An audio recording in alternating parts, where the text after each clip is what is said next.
Today we are congregating here at Wanjohi in the ordination ceremony of Bishop Peter Mwangi, the Bishop of GOA.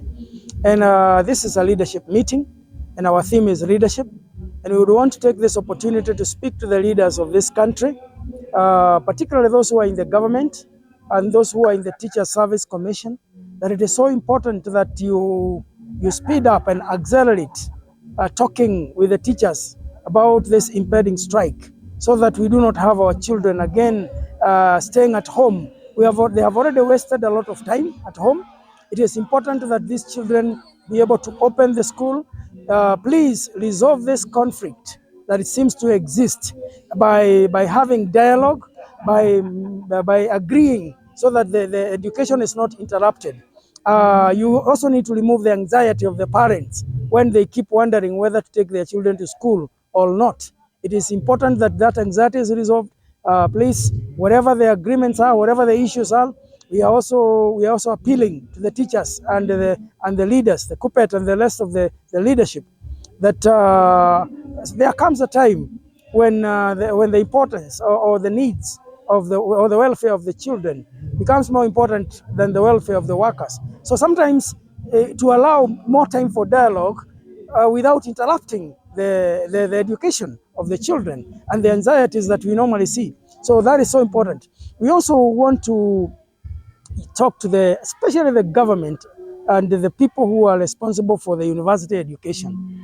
The system that has been used to provide funding seems to be very discriminatory, appears to be discriminatory. It appears to not to be very straightforward. How can we have people from very needy families not qualifying and being categorized, whether it's category 1 or category 2? Those categories need to be re-examined so that we do not deny brilliant and bright students from the needy families from the access to education. It need to be looked into and properly checked so that we don't discriminate or actually lose good students and end up funding people who come from families where they can be funded. Like us, GOA, we deal with children from orphanages. We have over 70 post-secondary orphans that we fund. Why wouldn't they qualify for the category that requires more money in the funding? And instead, if we end up finding people from able homes, let us not bring in any corruption in the issue of funding the education, particularly in the university. Let us not make the system being approved very prone to misuse and abuse in the selection of who qualifies. And we would want to see this streamlined, because if we lose the quality of education in the university, if we have people who are brilliant not going to the university, then we're going to create a generation of illiterate people. We are going to lose the opportunity of our brilliant minds who can lead to research into solving the problems of this country, the opportunity to go through the education system.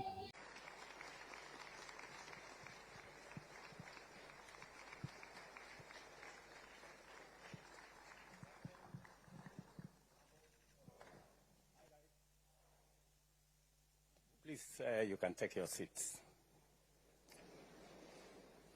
Good evening, everybody, and welcome to this evening's town hall.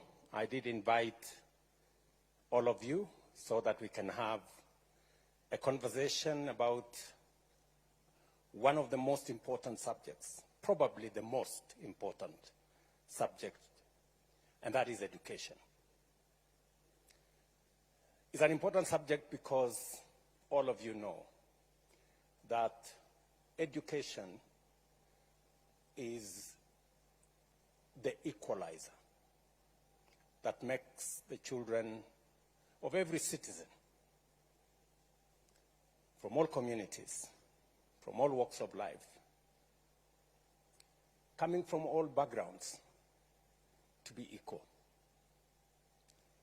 Number two, education is important because as Kenya, our most important asset is our human capital. World over, you ask any international company, local and foreign, they will tell you that the Kenyan human capital is comparable to none. And number three is that education, because of its importance, we spend close to 29% of our budget on education. So it is the most important subject. All of you remember during the last election, there was a very big debate on two subjects. Number one, about CBC and where it was going. I remember in many instances, citizens were wondering what is going to happen to our children after grade 6. What's going to happen next? What's the future of CBC? The other very important subject was the status of our universities. At that time, 23 out of our 40 public universities were technically bankrupt or insolvent because the government of Kenya had debts owed to universities, 135 or 38 billion shillings to public universities and about 51 billion shillings to private universities. And many of our universities could hardly pay salaries. In fact, some of them paid half their salaries. I even had a conversation with one of the vice chancellors, and he told me that they have never paid full salary for the last 13 years to lecturers. We had many suppliers who were not paid. In fact, for those who are doing engineering courses, courses in medicine that requires supplies for practicals and many other requirements, many of them could not afford. And what happened? It was beginning to affect the quality of our education. And you all know, because you are scholars, that there is a common saying that to destroy a nation, you don't have to use an atomic bomb or to use long-range missiles. All you need to do is to lower the quality of education, and if there is exam cheating, you will have destroyed a nation. So, when I came into office, among the first things that I did, because it was important that we save our education system, I appointed a 42-person task force made of education professionals, people who had run schools and universities and colleges,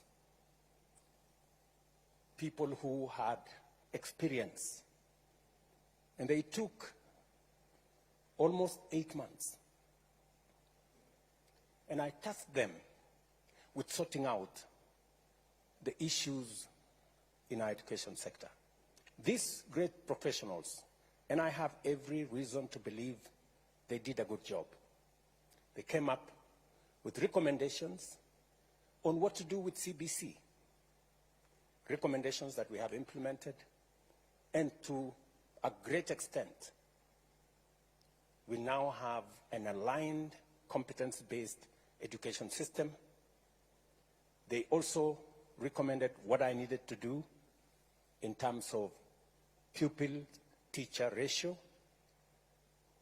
And it's the reason why I have hired 56,000 new teachers in the last 2 years, the largest in the history of Kenya.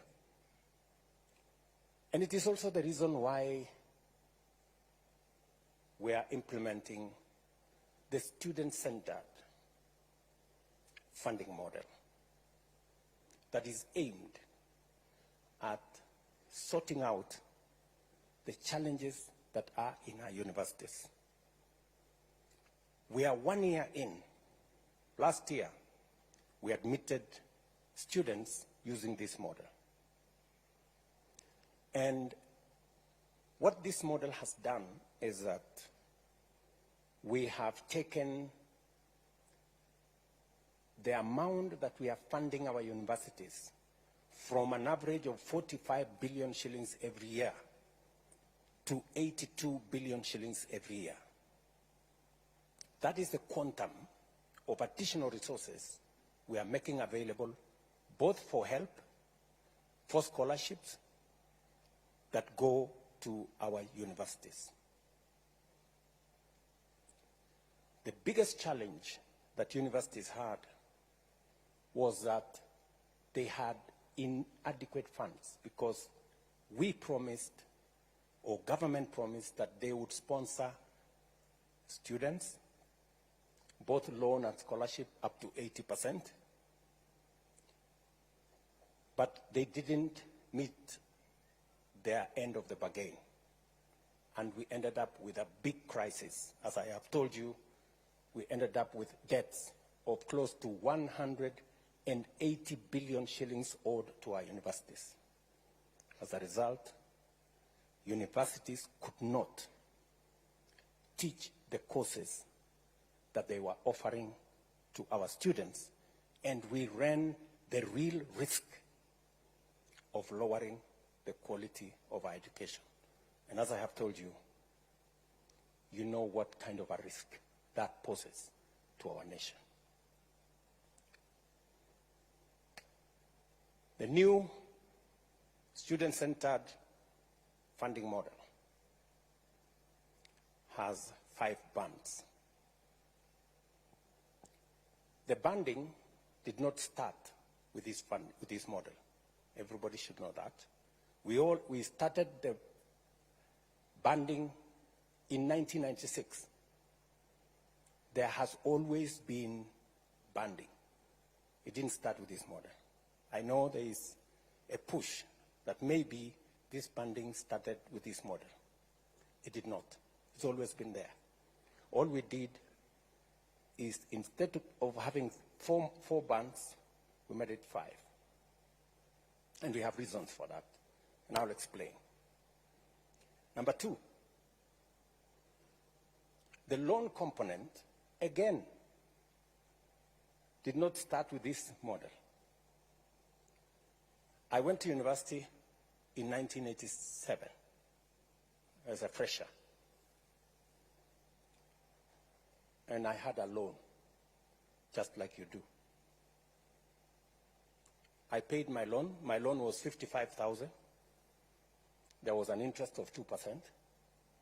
The statistics are there with the Higher Education Loans Board. I paid my loan facility with an interest, so I paid 69,000. In fact, I paid my loan when I got my first salaried job as a member of parliament. So the loan component is not a new thing. It's what has always been there. It's what makes the model sustainable. What we have done is, and I want to put this in context,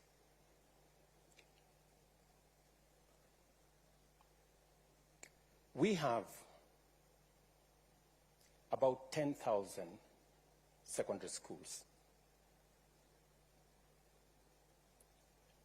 3,500 secondary schools in mostly rural areas, informal settlements, marginalized areas. 3,500, they don't send a single child to university. Whole communities, whole villages don't have a single child they send to university. It is the reason that I decided to hire 55,000 teachers to send to these schools. It is the reason why this year we're going to build 1,800 laboratories in those schools, because those schools, many of them don't have a single laboratory. Many of the students who do exam in Form 4, they meet first time a laboratory setting during the examination.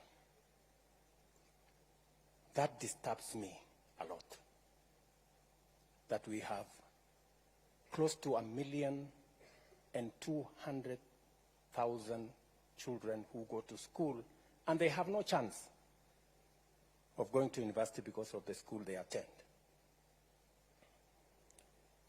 Let's put that aside.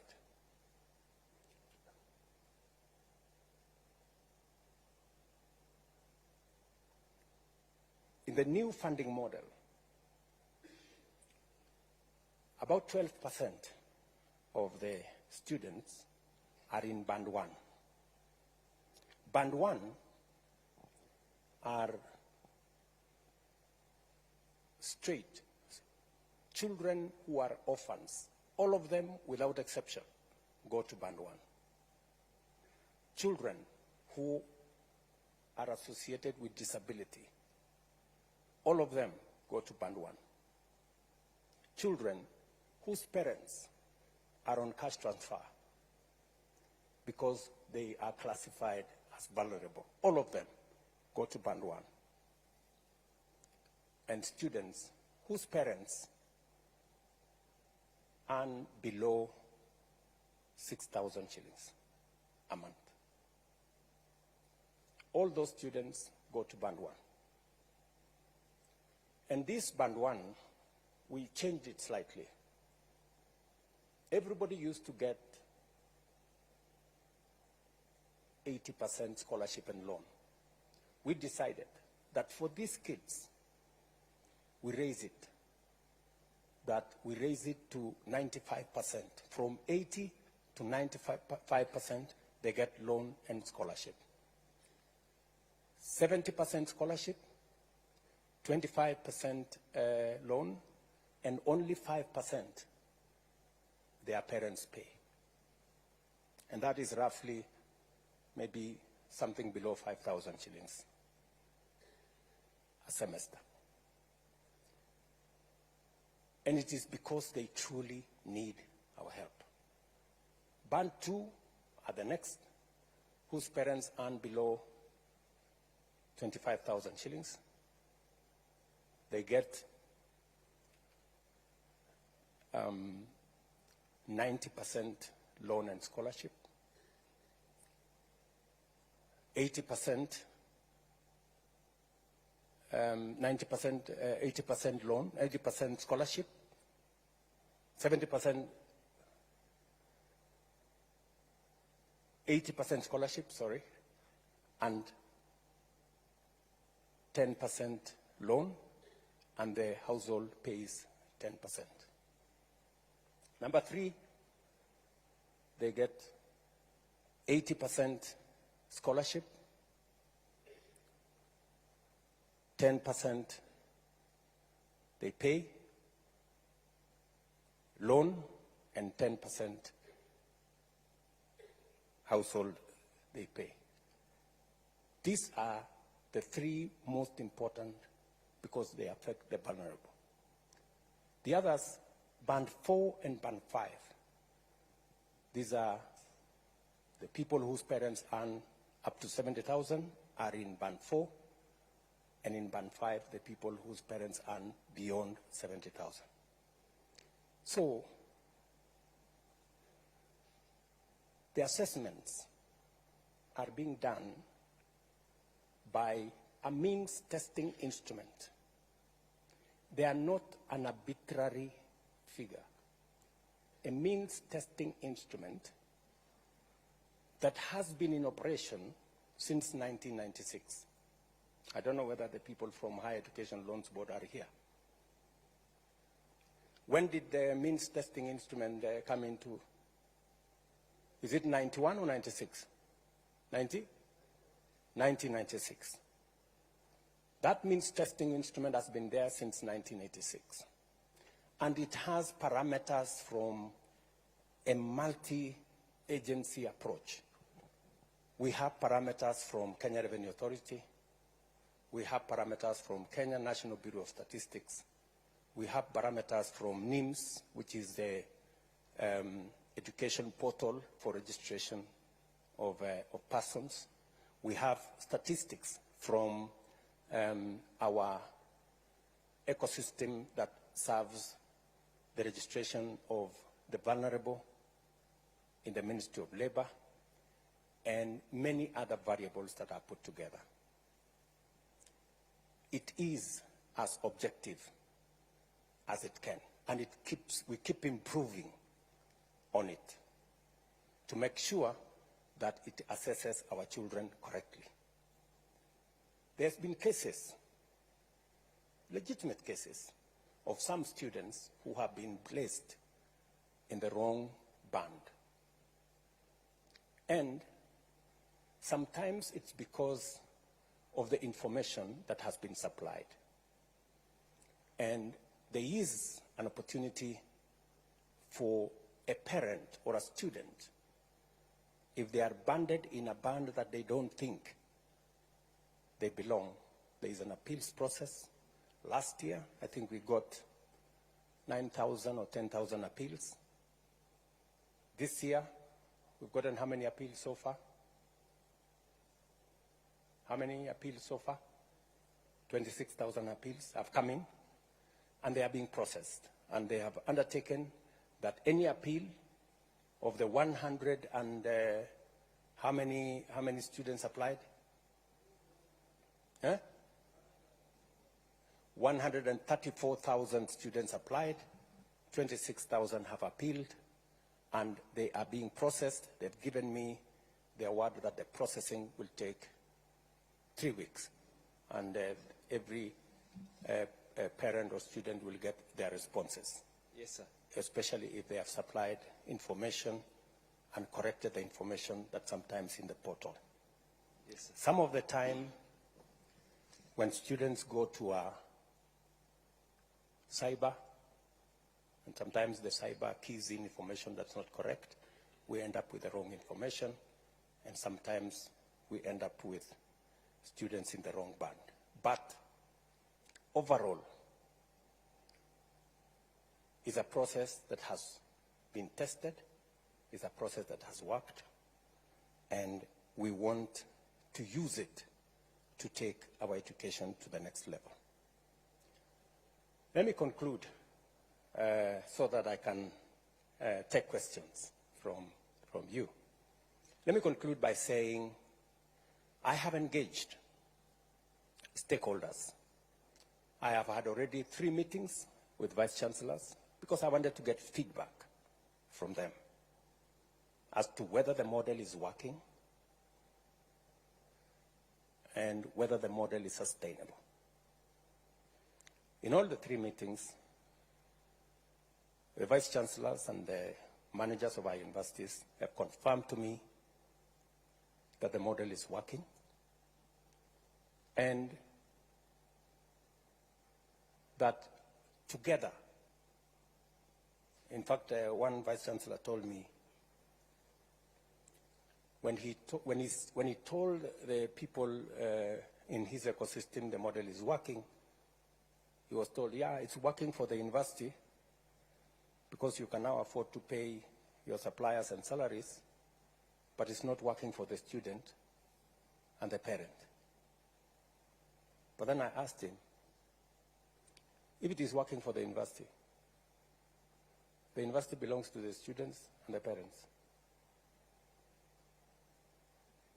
or at least so I think. The other feedback that I have got from the Vice Chancellors is that we need to do more explaining. The students need to understand it, the parents need to understand it.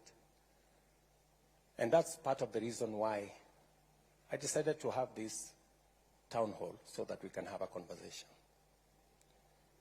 I've also engaged students in different fora. They've told me their concerns. They've told me about this loan. They don't want this loan. They want it to be a scholarship. And I have told them the loan is part of what sustains this. If I didn't pay my loan, possibly you couldn't get a chance to learn. So everybody, it's a continuous process. You pay today, you learn today, you pay tomorrow so that somebody else can learn the next day, and they pay, and we all, it's a relay of sorts. They have raised issues about some of the students that are being put in the wrong bands, and I have explained to them that these are issues that we can correct. So, ladies and gentlemen, welcome to this town hall. I know I've taken a bit long. Welcome to this town hall. I'll field questions. Please be as candid, as open as possible, and there are no consequences for asking any question. So,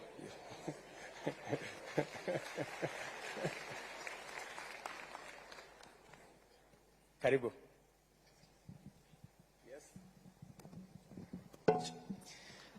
Thank you very much, Your Excellency. And standing on the already established protocol, Your Excellency, my name is Evans Moshanga. I come from Chuka University. I'm a law student headed to 4th year. And Your Excellency, thank you for laying the background. And Your Excellency, we have seen the principles that you're coming from. But Your Excellency, in the 5,300 students that Chuka University has called so far, there is a concern of loans and interest. Your Excellency, loans and interest are at the core of this particular model and are at the core of the concern of these particular students. Your Excellency, I was just looking at the statistics, just to be factual in nature, and I was seeing that by 2023, we had around 120,000 defaulters. That's an estimate of 8.5 billion shillings due to these loans and interest. When I was looking at the statistics, in the United States of America, we had a debt crisis of around 1.6 trillion US dollars and 48 million defaulters. So, Your Excellency, the point of concern is, can these loans be made as grants? That's number one, Your Excellency. And why isn't that the case? Because you've already said that you can't make them grants and you can't make them scholarships. So number two, Your Excellency, can we increase the grace period for the repayment of these particular loans? Or number three, Your Excellency, can we reduce the interest at which we pay these particular loans? Your Excellency, that's part of what we discussed in our small baraza, and we hope your indulgence in that particular matter. Thank you so much. Thank you, Mushanga. Maybe I can take another two so that I can answer them. Do we take it from the same side, or maybe we can try another side here? Your Excellency, I'm Newton Kipleting Lagat, the President Cooperative University of Kenya. I've got one serious problem that it's really affecting the public universities' diploma students. They've been denied scholarship. They've been denied HEF, that is higher education funds. And to add on that, they do not qualify for help. That means they are going to educate themselves when taking their diplomas. It does not end there.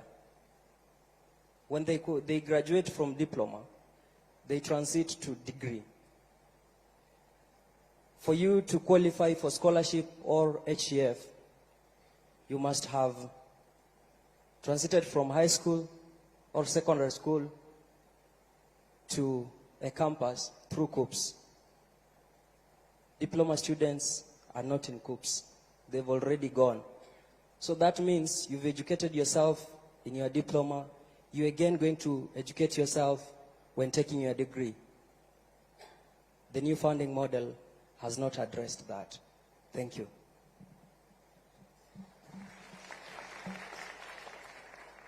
Thank you.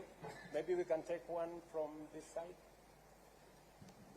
A lady for a change, maybe. Thank you. Your Excellency, my name is Mogesi Maroa. I'm a concerned citizen, a youth leader from Kuria, Migori County, and the president of Mount Kenya University Parklands Law Campus.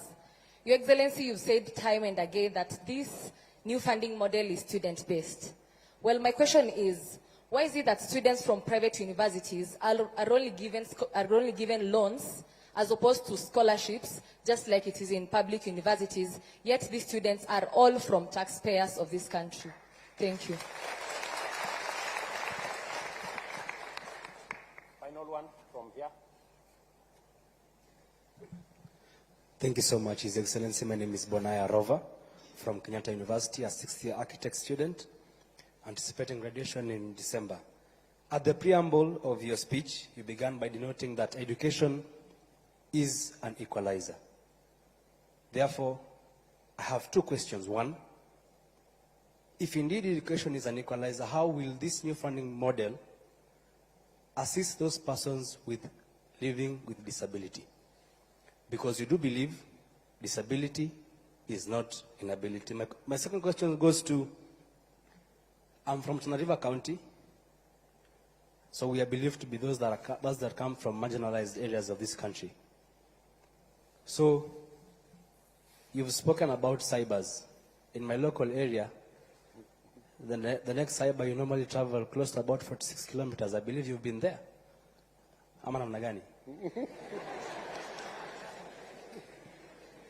So, mine is to ask on these persons that live in marginalized areas, if they will be able to access internet and all this connectivity for them to be able to be put along this new funding model. Thank you. Thank you very much. Maybe I should answer those questions first. Maybe starting with Bonaya. Bonaya, first, congratulations. 6th year is quite something, you know, and I wish you well.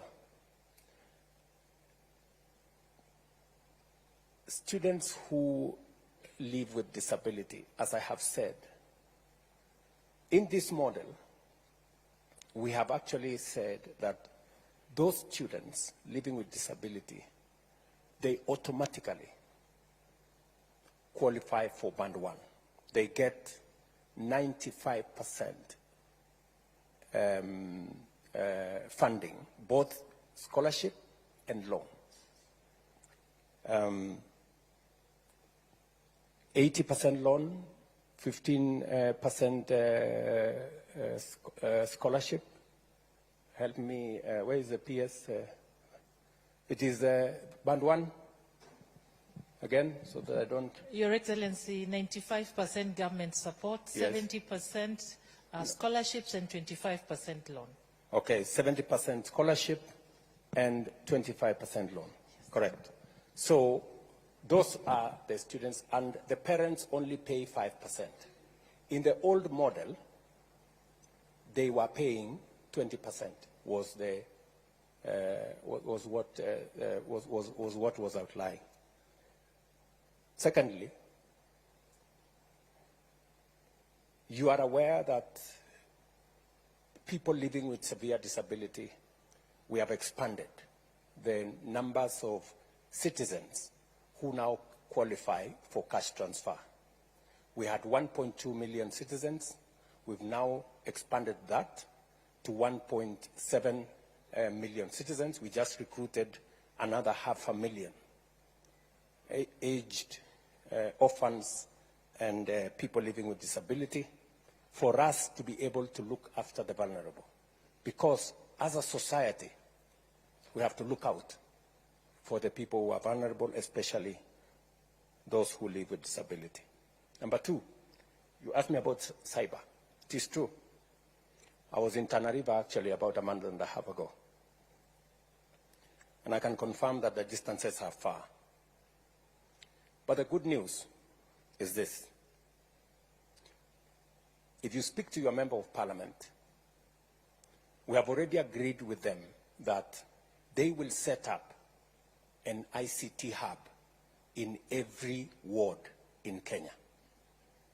We have changed the law. The CDF law that was used for just building schools, we changed the law. I signed the law into effect, and now we are using CDF to build an ICT hub in every ward for 3 reasons. Reason number 1 is to make sure that ICT infrastructure is available to citizens, including students. Number 2 is because we have a big program on digital jobs. And number 3, we want to encourage digital commerce, and we want government services to be available on that digital space, and therefore citizens don't have to come to Nairobi or to go to other areas. They can access government services from those ICT hubs. So we have a plan around the ICT hubs. I got a brief yesterday. We are now delivering we are now delivering internet using Kenya power lines. It's easier. So every place where we will have a Kenya power line, it will be possible to access the internet. We have already rolled out that program. Mugesi Maroa, sorry if I get your number right. You have a very valid point that private universities have students whose parents are taxpayers. That's correct. Public universities are run using public funds. We sponsor, as government of Kenya, public universities. Private universities have sponsors. They have foundations. They are run by people who have networks of raising funds, either using foundations or other means, which sometimes as government we don't have. And because we value the fact that even those in private universities are also Kenyan students and their parents are taxpayers, that is why we haven't shut the door on them. We have said we are going to make public resources available to those students as loans, the same way we are making public resources as loans available to students in public universities. The only reason, Mogesi, why we, in this model, we have said we cannot provide for scholarship is because in the past, we said we are going to give them scholarship. And because we didn't have the money, we didn't. And we put many of those private universities in a lot of trouble. In fact, one public university closed down because we took students to them. They trained the students. We owe them money. They couldn't pay their staff. They couldn't pay. They closed down. So it is better we keep our word.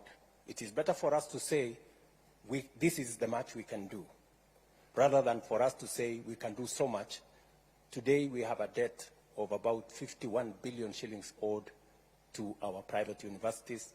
It is a debt that we must pay, but it is unfair for us to continue to accumulate debt. It is better we tell them, for the moment, we cannot afford, but in the future, when our situation improves, we can reconsider. My good friend, Mr. Lagat, you've made a case for diploma students that they don't qualify And I think your question is diploma students who are studying in universities. The loans and provisions we have made are for students in our TVETs. And I will tell you where the difference is. You know, as a way of making sure that our TVETs function, when I was Minister for Higher Education, I found out that it was cheaper to go to university than to go to a TVET institution. That was the case. Because we didn't consider properly TVETs. And it is one challenge I had to deal with. Because for a very long time, as a country, we considered TVET as a place for students who are failures, for lack of a better word. And that was a very wrong classification. And that is why when I became Minister for Higher Education, I brought a very big conversation. In fact, it was a very controversial conversation. I remember one Vice Chancellor of Moi University then, Professor Ogot, saying that the minister is causing confusion because this TVET thing is not the thing to do. But the reality is, whether you go to Germany, whether you go to Australia, many of their students go to TVET institutions. There is a lot of value in us balancing our education between knowledge on one end and competence and skills on another end. And therefore, it is the reason why I pushed very hard. When I was minister in 2009, 2010, there were only maybe 20,000 students in our TVETs. I started the first 30 TVET institutions. Today, I am very happy that we have 720,000 students in TVET from 20,000. And we have made huge progress. And we have closed many skills gap that existed. So I quite agree with you that we must not discriminate. It is the reason why in this funding model, we have enhanced scholarship and loans for our TVET students, and also we have maintained their upkeep, just the same way we are doing for our universities. As for your case,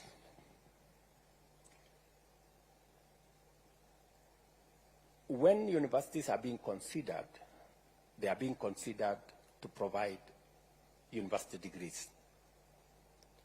We were trying to discourage universities from also doubling up and doing diploma courses, because there are many institutions now.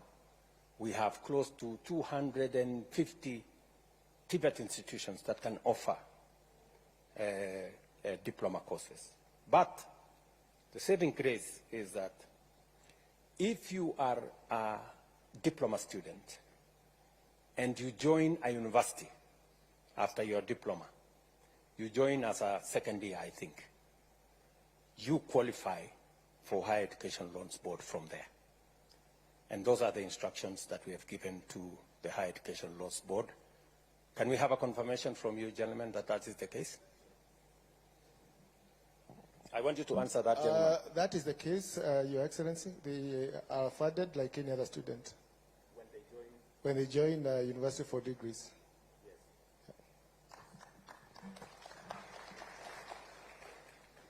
Finally, Evans, my good friend Evans Mushanga. Your issue is that the loans and the default. You know,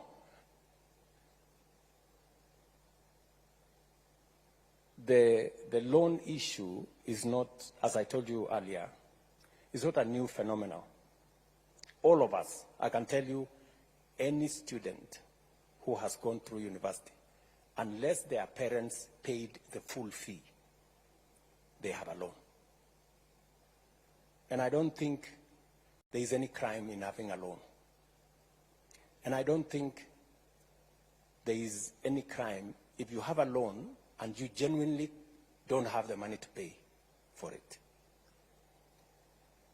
I am agreeable that we must look into the subject of a grace period, especially to consider that no student should be asked to pay until they have a job.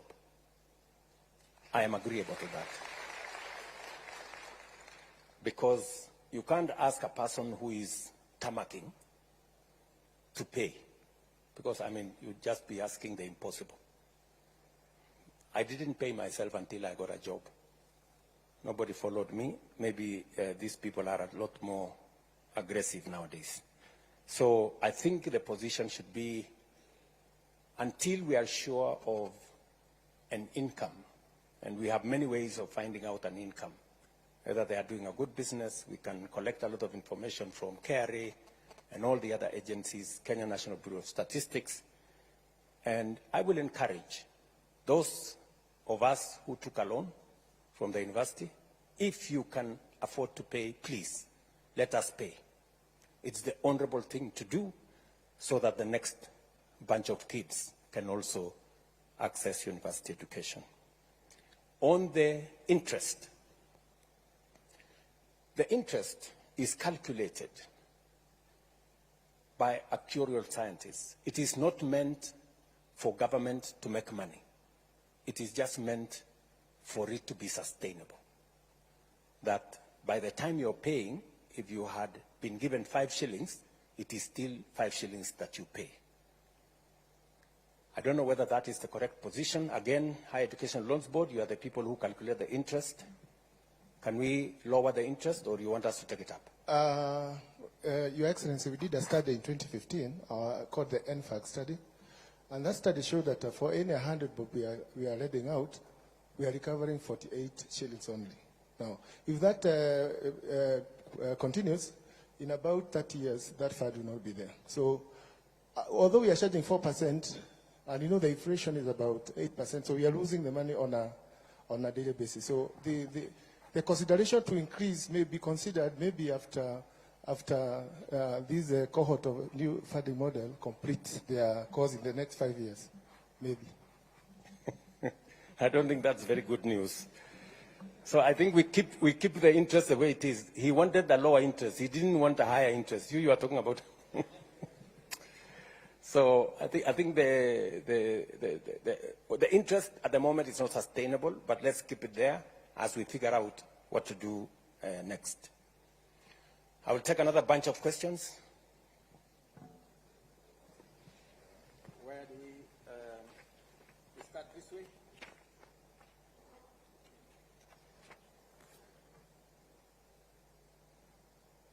Commander-in-Chief, my name is Felix Ocheng. I'm the president of Daystar University. My question was on the variables of the MTI regression analysis. Like the independent variables, like the primary school one went, the high school one went, may not really reflect their level of need. Some of us happen to be beneficiaries of well-wishers right from preschool. Now when we want to gauge our poverty index by the primary school and the high school we went, it might not really reflect our level of need. And as though there are appeals, they are not always successful, and this is to the detriment of our constituents.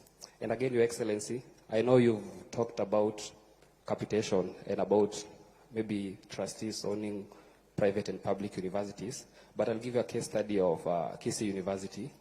They had an influx of students, and their facilities were so stretched. Whereas a school like Daystar University, we have a state-of-the-art School of Law and School of Nursing, and these facilities are laying bare, and some of these students could also come and learn with us. Thank you. Thank you very much, Sorry. Okay, maybe I take another. Yeah, maybe this way. Thank you very much, His Excellency. I'm Ongaro Richard from Jaramogi Oginga Odinga University. I have but a question. In the first case, I want to ask the people from the Health Board. There are 40 years per now, but when we joined, we applied for these loans. And so I'm expected to settle my loan, that is summing to almost 240 plus the interest. I know it can't exceed over 300,000. But today, with the new funding model, how much are these students expected to pay at the end of their 4th year? Another question. You say that the banding began in 1986, but it never sounded like it sounds today. We never knew that these bands existed. Okay, maybe the ideas and the ideologies are good, but the mode of implementation has gone astray.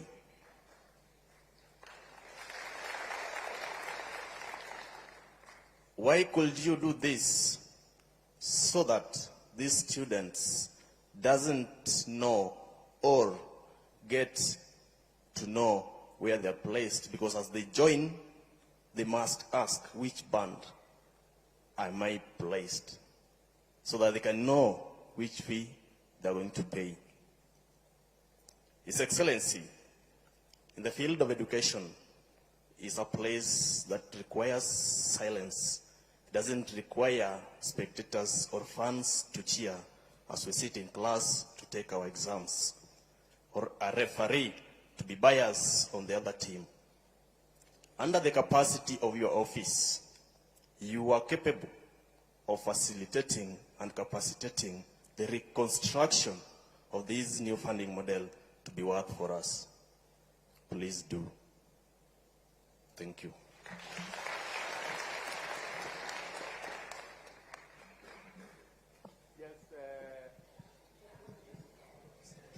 Thank you for this chance. Okay, they are saying too much behind. Maybe after you will come forward here. But With respect to hierarchy, my name is Melody Weremonjeri from JQuat. I'm also a law student. My question is on late disbursement of funds to students. As it stands in the previous, there are previous instances where late disbursement of loans to students was a common occurrence. And I happen to be, to sit in a chair, to chair in a bursary committee in my university. And it's really disheartening to see students unable to do the exams because school fees has not been fully catered for by the time the exams begin. What is the government or the help planning to do in that regard so that we can minimize these instances of late disbursements to universities? Thank you. thank you, Melody. Finally,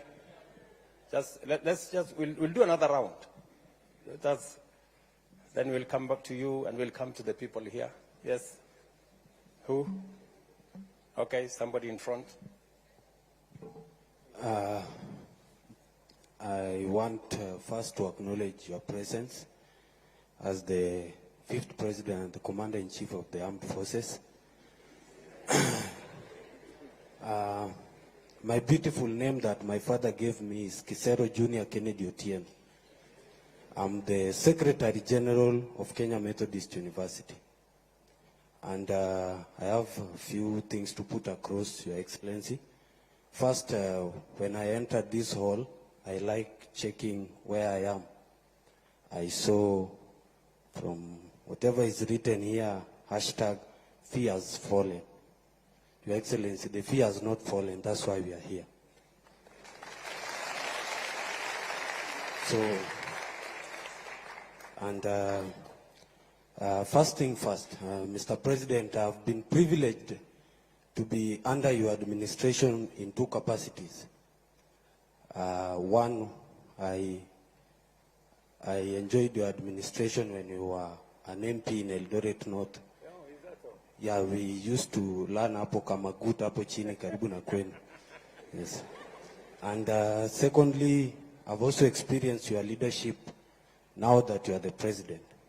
Mr. President, I can assure you they are totally different. From when you were MP, people used to go to the street to celebrate your achievements. Nowadays, we just go to the streets to demonstrate.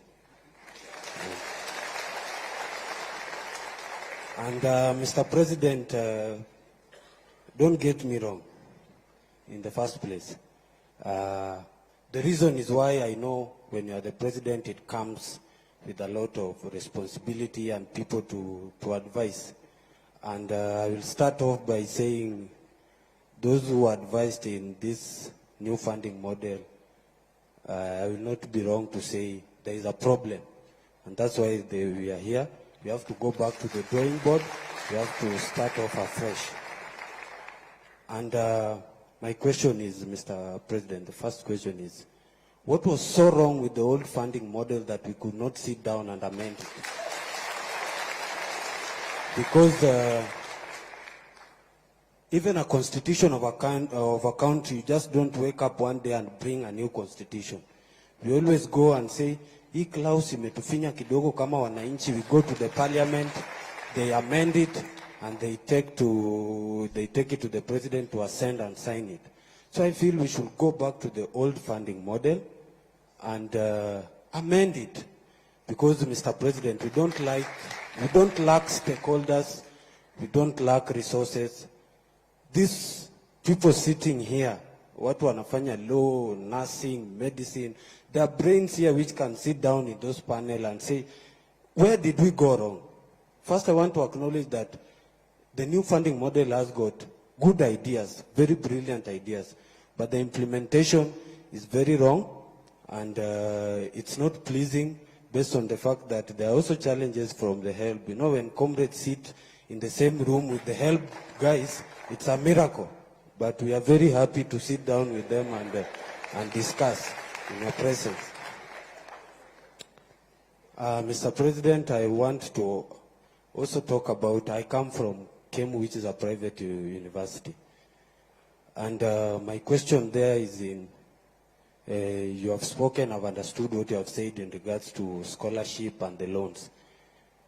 Comrades, you know, kama SG wendi mtu wa mkono. I have my president here, Masai Chebet. You know, comrades come to you and tell you, Kisero, we have been placed in this band. And people are really suffering, Mr. President. And my question is, why then do COOPs have to place them in private university if they can't be sustained the same way as those in public university? And in that regard, Mr. President, I acknowledge that you have said the government, this is my chance with the Mr. President. You have acknowledged that the government said it has debts, and my university is one that is in the same category. Tunadai the government. They have been so lenient enough to allow students to learn with the limited resources they have. Tunaomba tu hata kidogo ndio university iendelee kufanya kazi. Because we need to learn, those who we are there in KEMU. Then, Mr. President, recently you were awarded a beautiful degree at Baraton University, if I'm not wrong. Honorary degree at Baraton University. And there was one picture that really took my attention. I know most of you saw the picture. There was a little girl called Naomi who was in the midst of graduates, and he was there admiring all the graduates, the beautiful gown. Then I asked myself, why does this new funding model want to kill the dream of that young girl of one day graduating?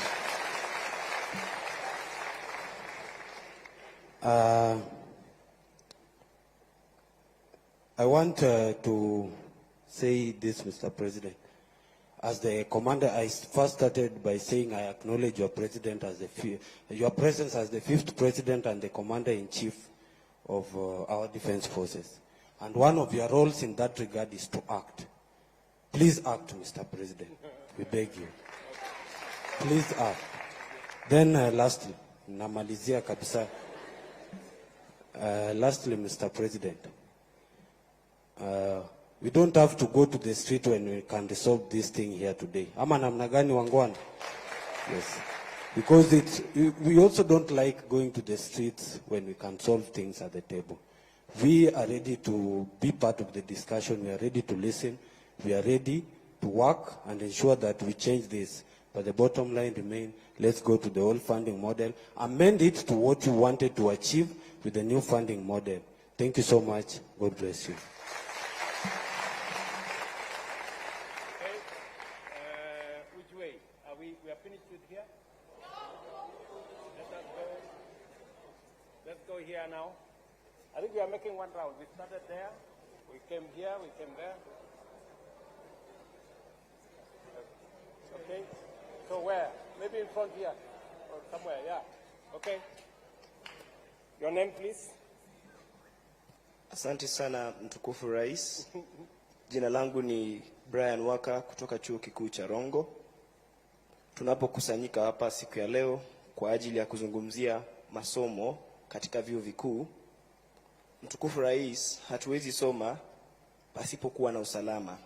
Tungeomba utupe usalama sisi wanafunzi katika vyuo vikuu. Aghalabu katika kila chuo kikuu tuwe na police bases ambazo zitatusaidia, kwa sababu comrades wanapenda kuona mpira usiku na wangependa wapate usalama. Jambo la pili, bwana rais, jambo la pili nitazungumzia uongozi wa wanafunzi katika vyuo vikuu. We need a student body, an active student body that will fight for our priorities and our grievances in that commission, or rather that committee that you set for academic, or rather to do investigations on how we are going to better our learning programs and institutions. Therefore, Mr. President, tuko hapa viongozi kutoka vyuo vikuu mbalimbali hapa nchini Kenya. Na hivi karibuni tutazindua chama chetu, na tungependa bwana rais, katika baraza lako uweze kutupa fursa ya kuweza kuwa na mwakilishi wetu ambaye ataweza kuleta mambo ambayo yanatusumbua kule kwenye ground. Mimi napenda sana naibu wako, huwa anatuambia kwamba yeye anasikiza ground akikuambia. Kwa hivyo, we need also someone in that committee that will help us bring our ideas on the table. Thank you so much, Bwana Rais. Asante. Thank you very much. I think those are 4. Let me answer those ones again, and then we will come back to another round of questions. Felix Ochieng, I think right here. You said that correctly, that some of the criteria used in this whole assessment of the funding model is what primary school you attended, what secondary school you attended, and that kind of classification. Let me tell you, Felix, that it's important, because I will tell you that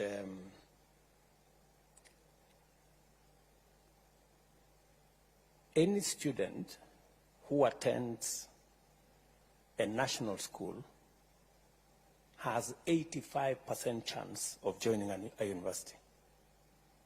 In other words, I'm telling you that 85% of all students who go to a national school go to university.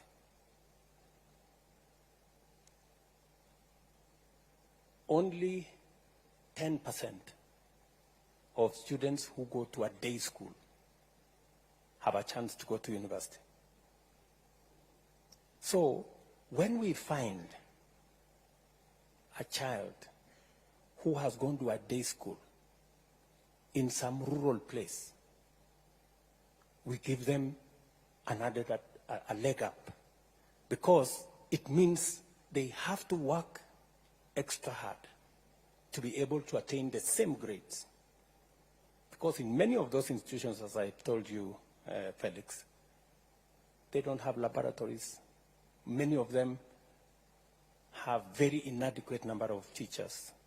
And that is the real problem. So some of these parameters may look small, but they mean a lot in terms of the students. Let me also tell you that, and this is something that really, you know, I know, I don't know how to put it, but only 10% of the children of the poor make it to university. It is very serious. It is something that depresses me.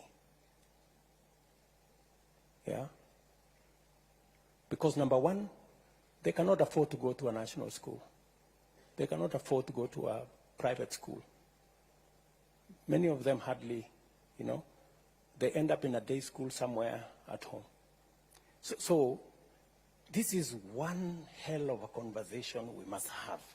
We cannot continue as a nation to have an education system that shuts out millions of the children of the poor. I don't know how to put it. It's as blunt as that. If you look at the curve of students in our universities, the children of the poor are absent. They are the ones in those 3,500 secondary schools that don't have teachers, they don't have laboratories, they are day schools, they are in those areas. It is the reason why I have asked the Ministry of Education. I am putting 3 billion shillings in Nairobi to build 5,000 classrooms, because Nairobi slums are the worst. Those are the children of the poor. They never go to school, and they are in the city here. P.S., you know that. I have discussed this with the governor of Nairobi. I have discussed this with the MPs of Nairobi.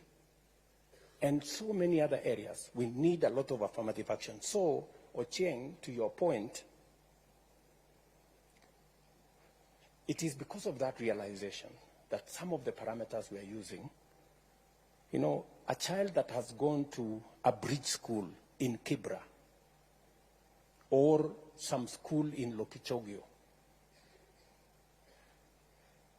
you know, it is something for us to consider when we are looking at how to place them. So we will continue to improve on the model. We are not saying the model is perfect, but I think to a great extent it is towards 95% in the right direction, and we will keep improving on it. Mongaro Richard, you have told me that by the end of your 4th year, your loan will be something like 240,000, right?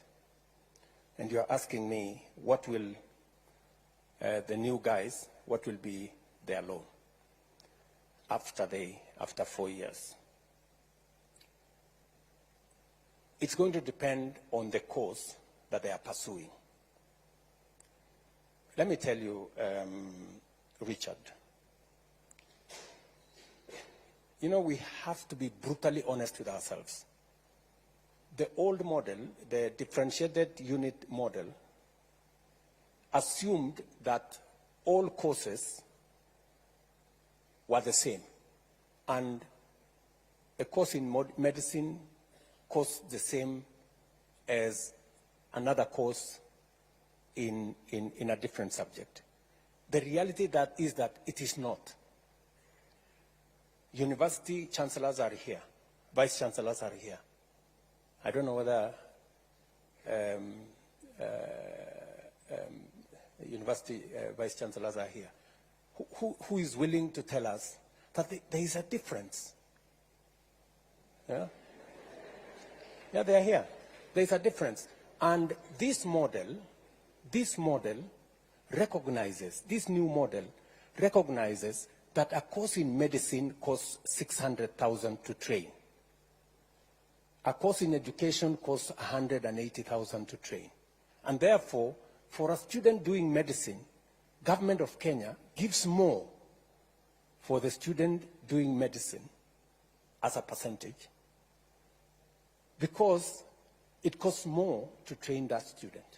And if we don't give more to train that student, we will end up with a student who is, with a graduate who is half-baked because we didn't give them the resources to train the student correctly. That is the difference between this model and the other one. So there is every reason why we have to interrogate this model. Let me ask, any vice chancellor who is willing to tell us, you know, don't worry about kusalimiwa. Sisi wengine tumezoea kusalimiwa kila siku. But you know, the truth is the truth. It cannot be changed. I want a vice chancellor who is here to volunteer. On, yes, Mwalimu, and you say which college you? Your Excellency, I happen to be the Vice Chancellor of Alupe University. Also previously a member of the Presidential Working Party on Education Reform, and a member of the party that recommended this model. And we agreed, which you know, let's listen. You know, we are intellectuals. Yeah. You know, and intellectuals, you listen to reason. Yeah. You know, we are not a mob. We are people who want to reason. And I like what Junior here, Kisero, he said. He said, we want to listen, we want to challenge, you know, and we want to be part of the solution. So let us listen. And you can challenge what the professor is saying the same way you are challenging what I'm saying. I mean, it's the right thing for intellectuals. Professor. Your Excellency, I'm going to pick on a course in my university, which we are beginning in September, and that is a Bachelor of Science in Nursing. A Bachelor of Science in Nursing, in preparation for that program, we've had to spend almost 3.8 million to prepare equipment for nursing, even before we start. It's not the same as preparing students for teacher education, where I need the 4 walls, I need a micro-teaching lab, which does not cost even a quarter of what it will cost me to prepare a nurse. And indeed, the skills lab for nursing alone, even when Q was telling me I'm ready, they have still been given other things to buy, are going to cost me 1.67 million. So preparing a nurse is very expensive. And so we cannot have the same cost for preparing a teacher, preparing a doctor, preparing a lawyer, like the differentiated unit cost was doing. Indeed, colleagues and our students who are here, some of our universities were paying us 60% of our salaries using the old model. But right now, if I am able to get the correct banding for my students, Your Excellency, I'll be able to support even capital development within my institution within the next 2 years. And that is the truth of the matter. I will not have to beg for money and ask for money and wait for capitation. But I do take on board your concerns about the correct banding, so that there is a normal curve depending on how we deal with our students. So, Your Excellency, I will say all courses don't cost the same. And our students should appreciate that if we get this money and we don't do our best with that money, then we are responsible for what is going to happen. Thank you, sir. Thank you very much, Professor.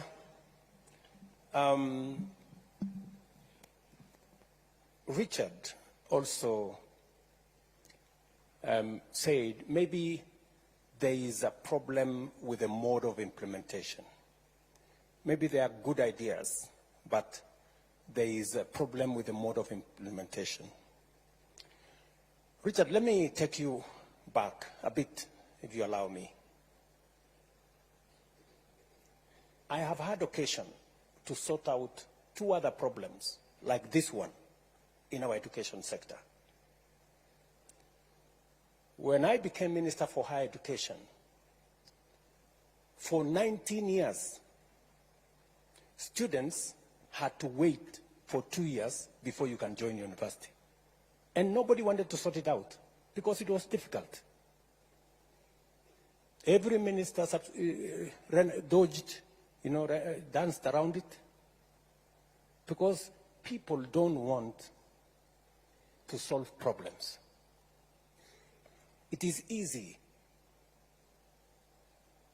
to color problems. Oh, we have a big problem. Talk about the problem. Explain the problem. So, but it's difficult. It's okay for people to talk about the problems. I see many people. There's this problem. The students are being placed in the wrong band. This model is not good. But I have tremendous respect for the people who have ideas on how to solve the problem, on how to come up with solutions. Yeah? So, I sorted out the problem of university students having to wait for 2 years. It was difficult. I was called names. People said I was going to destroy the education system. But we were incurring huge losses. A student finishing Form 4 and waiting for 2 years, many of them, by the time they were going to university, many of them had dropped out. Others had gone to pursue other things. Some of the girls had gotten pregnant, and it was just chaos. So I took it upon myself and drove a program that eventually, in 1.5 years, we sorted out the problem. Number 2, we had a big issue, a big conversation, as I told you earlier, about education and the absence of technical education in our system. I took it upon myself, and I am very proud today that from 30,000 students in our TVET, we today have 700,000 students, and we don't have a skills gap that existed before. Again, it took a lot of courage. This too is one such challenge. I'm asking you guys, let us solve it together, the way Junior here said. And we can do it together. We can do it. So,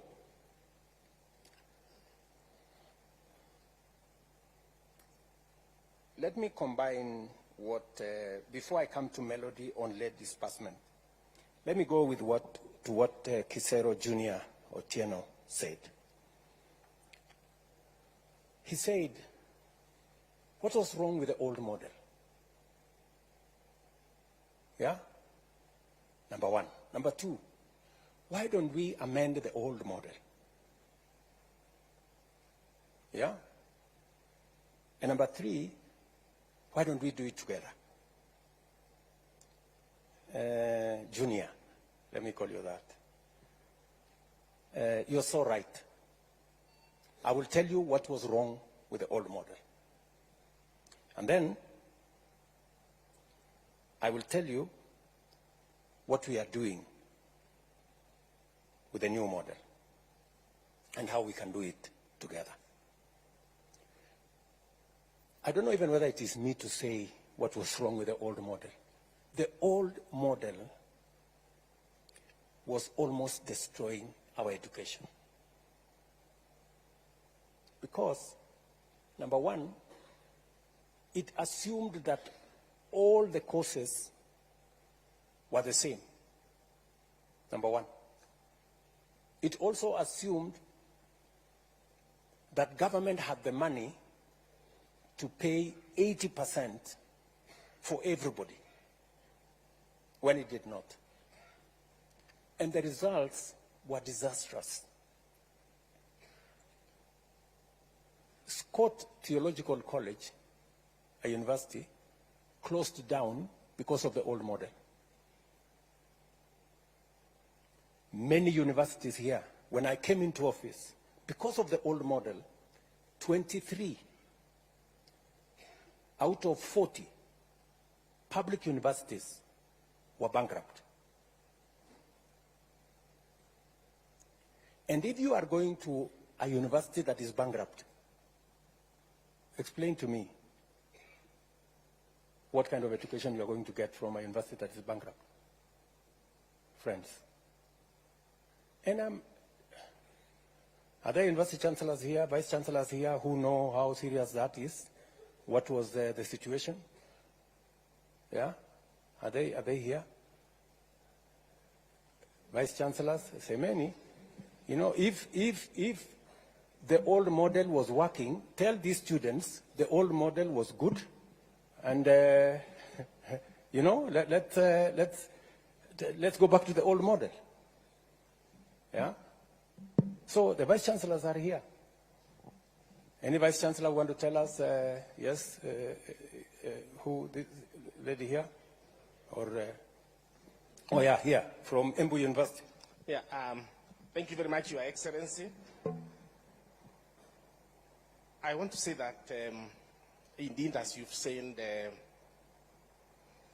the old model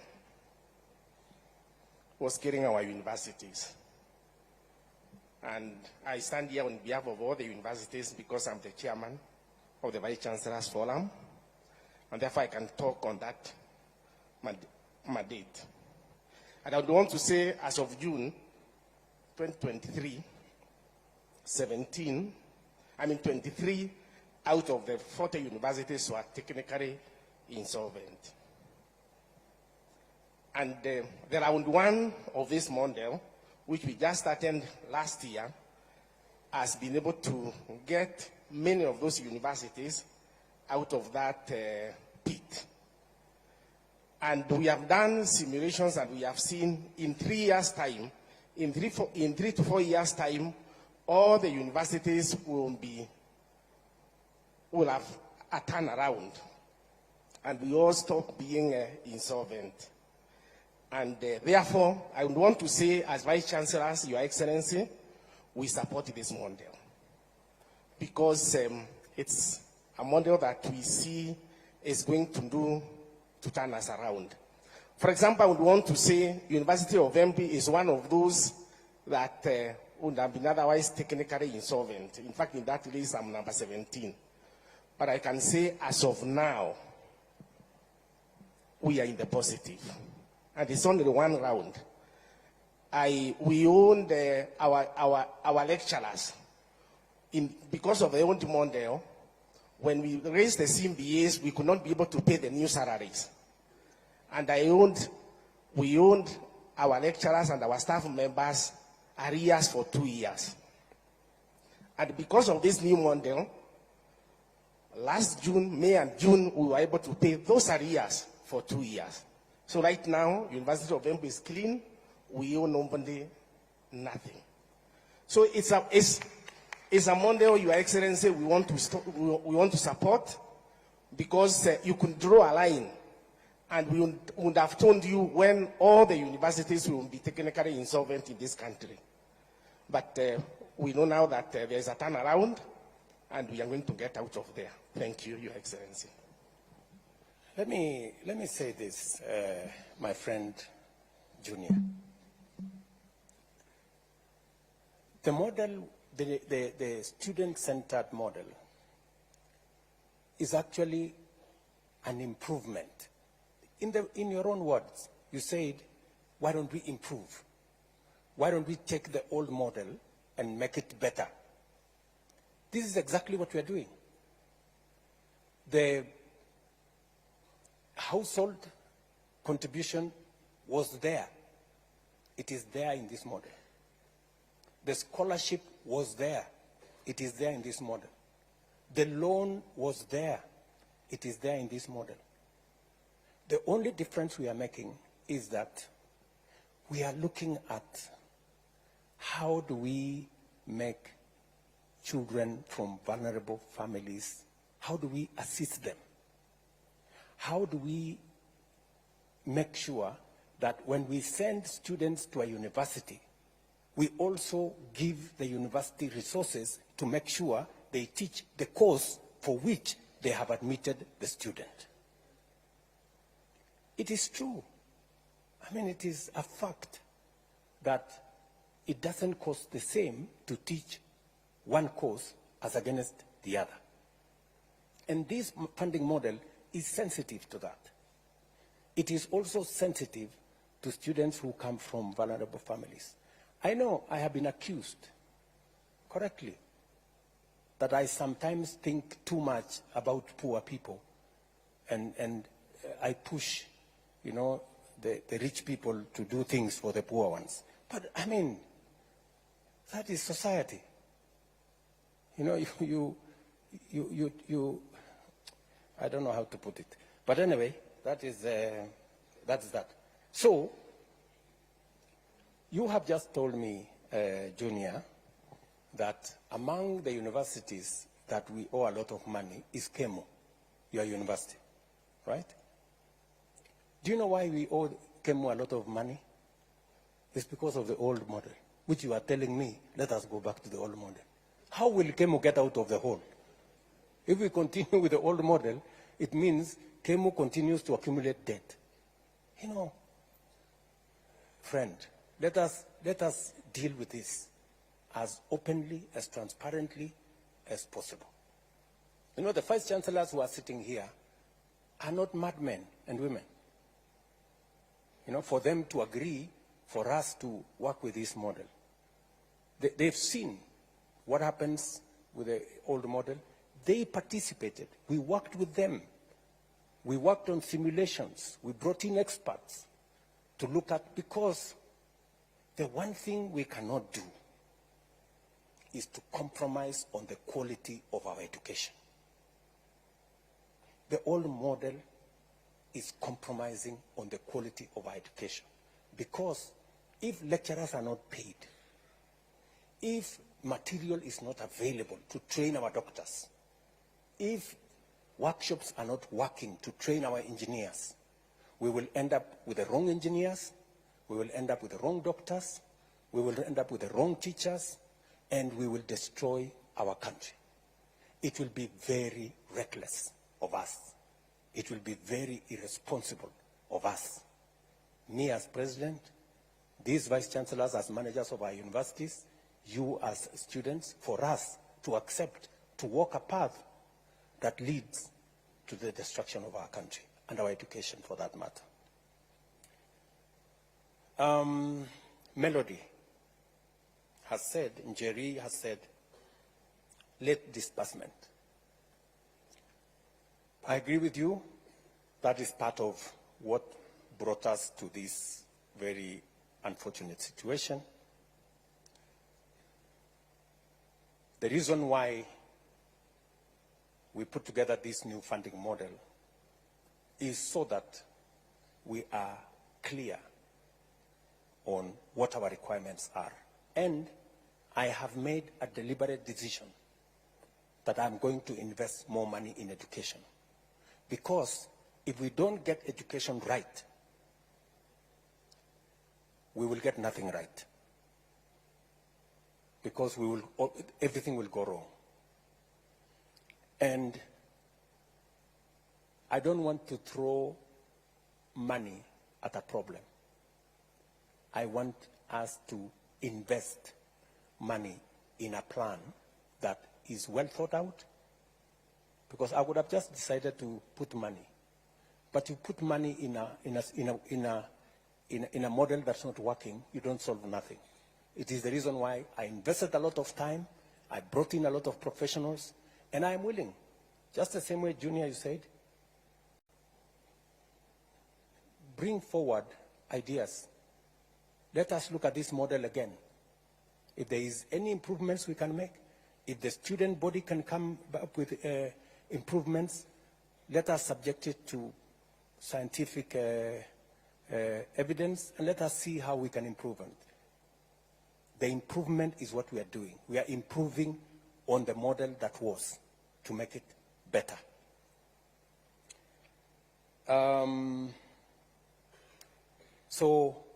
Njeri, we have taken time this time round to make sure that as we implement this model, it is tied to our financial resources. We have clearly identified how much money we need. You know, we based the old model on assumptions, which assumptions were wrong and almost collapsed our education system. This time round, we are using empirical figures. That's why we are feeding them into our budget so that we give the universities the money that is enough to teach every student for the course that they have been admitted. It is not necessary for us to tell a university, teach for us this doctor, and we have given them money enough to teach a teacher. It is not right, because they will not do it. And if they do it, we will end up with a half-baked graduate. Brian Waka, usalama. Umesema ya kwamba pale university mnataka usalama. Na nakubaliana na wewe 100%. Sasa sijui makarao nikituma hawa pale, si mtawashughulikia kweli? I agree with you that sometimes the security situation in some of our universities is wanting, and it is a conversation I can have with the vice chancellors. If the vice chancellors can give us details of where they need support to make sure that the universities, our universities are safe, we are prepared to have that conversation.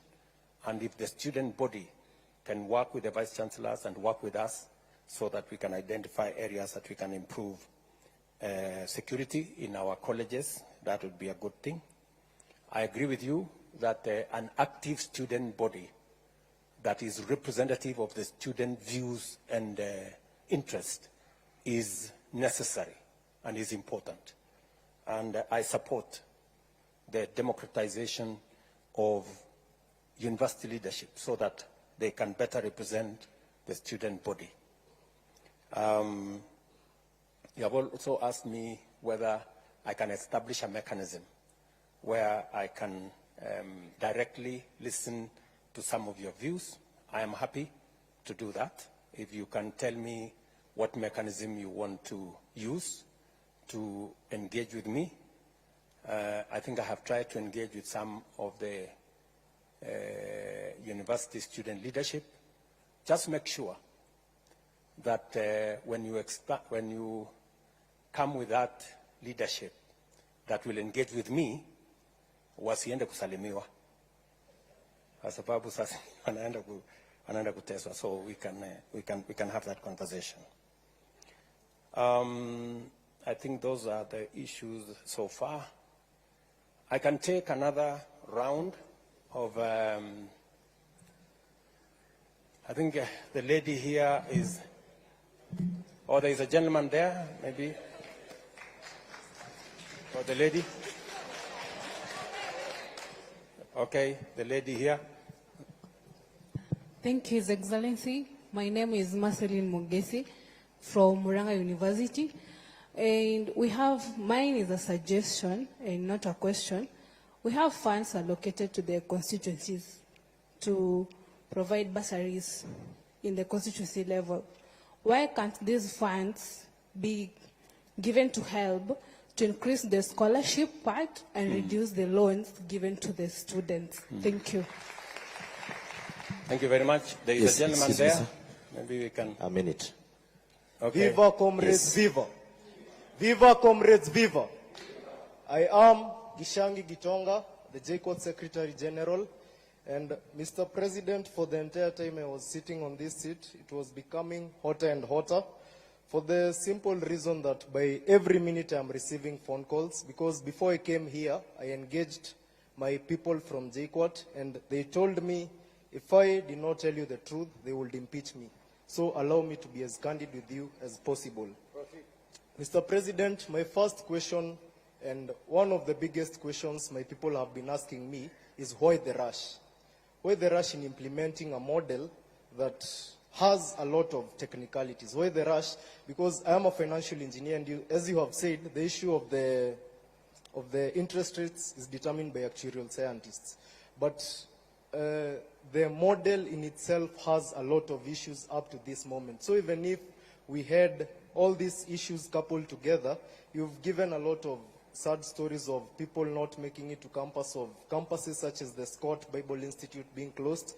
But Mr. President, we have a lot of people being affected right now. While we were at Naivasha, Mr. President, once we left, we felt like rubber stamps. Naongea ukweli, comrades. For the simple reason that after that, a report was given in Naivasha. We had a summit in Naivasha around June. And the report that came out is that we had agreed to the model. And our comrades were really angry with us, Mr. President. So we felt at that point like we were being set up. Like what we are telling the people is just for formalities. And we have spoken in a lot of forums, Mr. President, but I believe you have already noticed that people are not clapping much to even the best of points, because there's a general there's a general exhaustion among the people, because we are usually given a lot of promises. We will come to forums such as this, but we know that very little of it will be implemented. And Mr. President, we also know that corruption is the biggest public expenditure. And before you came into office, there were people you came into office with who had corruption scandals. But once they got into office, they became suddenly people of integrity. And Mr. President, in as much as we are discussing education, we know that the HELB decries of you've even told us, and it's also something I take issue with. While we were with you at State House, you told us that the debt was around 70 billion, or there was a time you told us 70 billion. A time came you told us private universities have 51 billion. And today you said 180 billion. And as a financial engineer, I'm finding it a little bit hard to reconcile all these figures, Mr. President. So you could also state it a bit more clearly over that. But the HELB and the PS of Education has told us severally that the public institutions had debts and all such kinds of stuff. But we have seen exposés on Twitter, exposés by the Auditor General, telling us that a chair somewhere cost 3.3 million, Mr. President. I will not rush to criticize anything of the sort, but you know that corruption is a big expenditure in this country. What is your administration doing to ensure that corruption ends in public institutions? Mr. President, you are using 9 beaters to classify people. Once again, I'm a financial engineer, and I take keen interest in numbers. You use 9 factors to classify people. Now, explain this to me.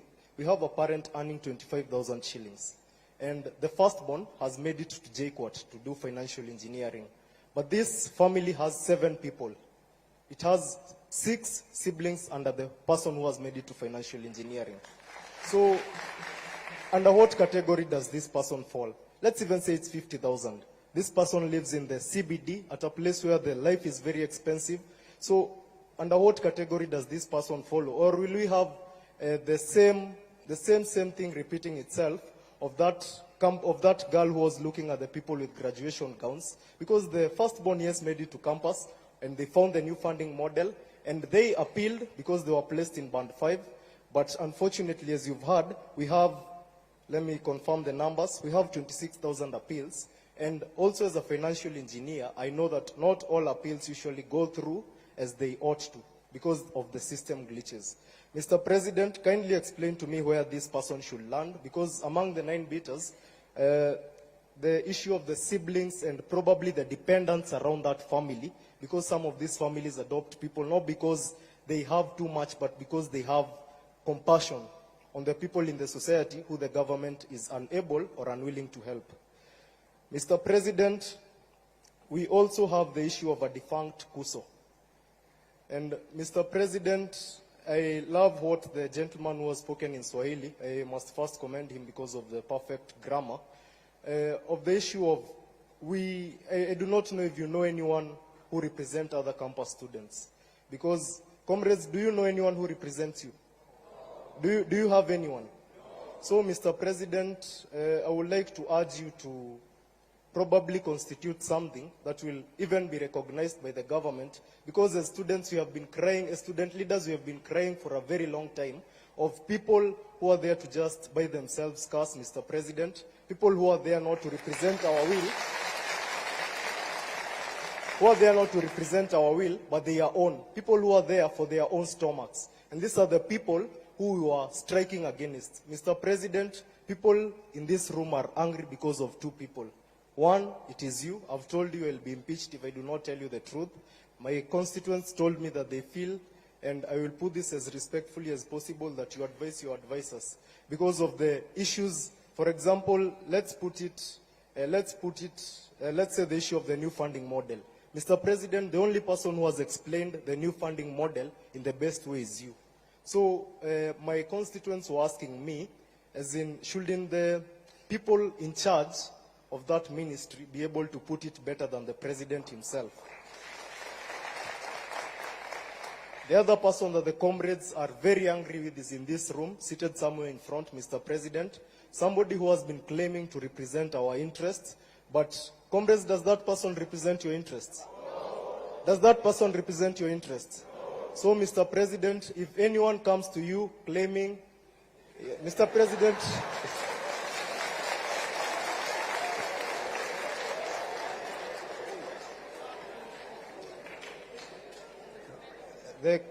the comrades are telling me to tell him to walk out, but we are here for peace, Mr. President. So I would want to put it as straight as possible and to be as brief as a cock on a hen. Mr. President, as things stand, we do not have a representative. Ukweli ama uongo? We do not have a representative unless you enable us have some permanent office to ensure that student leaders are represented, and you ensure that, unlike the many government offices we have today, the government will not interfere with the affairs of the students. Mr. President, the lady there has raised an important issue. First, the questions that are here, most of them have been raised by the people around me because they've realized that you might not have a lot of time to speak. Somebody named Karongo Adangwa, the senator of Kiambu County, and by the way, God willing, I will replace him, raised the point of all these monies being brought to one pool. The MC has a bursary, the woman rep has a bursary. Probably, if it was not for a very little chance, the chief might be having a bursary. Mr. President, the entire structure that represents us, and by the way, we also feel overrepresented as Kenyans, and that is one of the reasons we are demonstrating, Mr. President. We have 22 CSS, we have CASs, we have permanent secretaries, and all these people have budgets and they have salaries, but I'll put that aside, Mr. President. So these people have bursaries. And then to get a bursary, you must know somebody in the country that we live in. You've said that you feel for the poor. You've said that you are blamed for feeling for the poor, and somebody opined that we are all politicians and we all got elected through public relations. So, Mr. President, if you really feel for the poor, kindly address that issue. We have been with you in several forums, and you've said that you are not afraid to bite the bullet, to take the bull by its horns. Mr. President, the MPs will disturb you. Just a minute. I've been sent by a lot of people. You have cut my time a lot of time. So, Mr. President, these MPs will bring a lot of issues. Somebody said that once you remove the CDF, people will not be vying for these positions because they go there for their stomachs. Ukweli ama uongo? Mr. President, kindly consider that, because that will be a legacy. And actually, if you are able to do that, Mr. President, in 2027, I will personally have no issue electing you. So, Mr. President, address that issue. And finally, Mr. President, I feel like there are a lot of discrepancies in what in the numbers that you are being given. For example, you've said that the professor from Alupe, who proposed the new funding model, has spoken about the person doing teaching, the other one doing law, the other one doing medicine, paying the same fee. But we are student leaders here and we are students. Is that the truth? No. Under the differentiated unit costing, does a teacher pay the same amount as a doctor? So, Mr. President, we kindly ask that such small things be reconciled, because these are the things that make people strike. Probably in Naivasha, the HELB did a lot of good work, but as I said in the newspaper yesterday, the Daily Nation, you could go through it. I said that you might be doing a lot of good work, but your communication team is very bad. So, Mr. President, for the little good work that you do, ensure that you know. And last but not least, there are students who defer, and also help me on this issue. We have students who deferred in 2022, but they have come back right now. I feel that it will be very unfair for these students to be classified under the new funding model, Mr. President. And they are a lot. And they have sent me with their cries, Mr. President. So I stand here as a representative of my people. Kindly address those concerns. Thank you. Thank you. We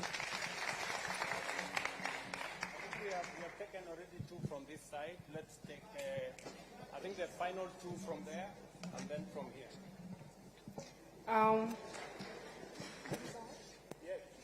My name is Mwangale Agneta Nafuna, Director of Social Affairs and Special Needs, Moi University. Allow me to recognize the presence of my Vice Chancellor, Professor Sanga Koske. One major issue that is really, really disturbing me while sitting on that seat is that we all know that in this country, we have a bigger number of people who are poor. All of us knows that, right? I am very much devastated to hear that only 12% of the whole population of the students in this country are placed in Band 1.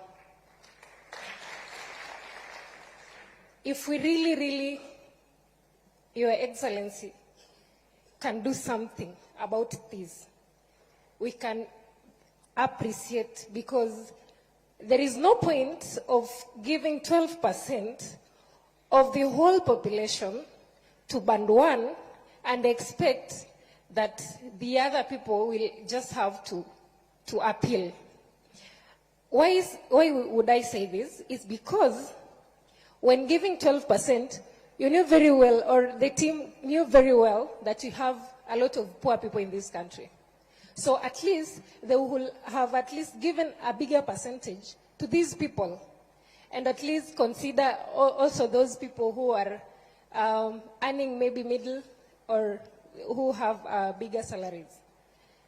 I believe that in this meeting where we are seated, we have to be having at least 50% of the whole population placed in either Band 1 or 2. Then the little number of people in this country who at least can acquire what they need in life to be placed in those other bands. At least 50%, so that it can strike a balance. Number 2, Your Excellency, as Mwangale, I believe that you really wish well for our university.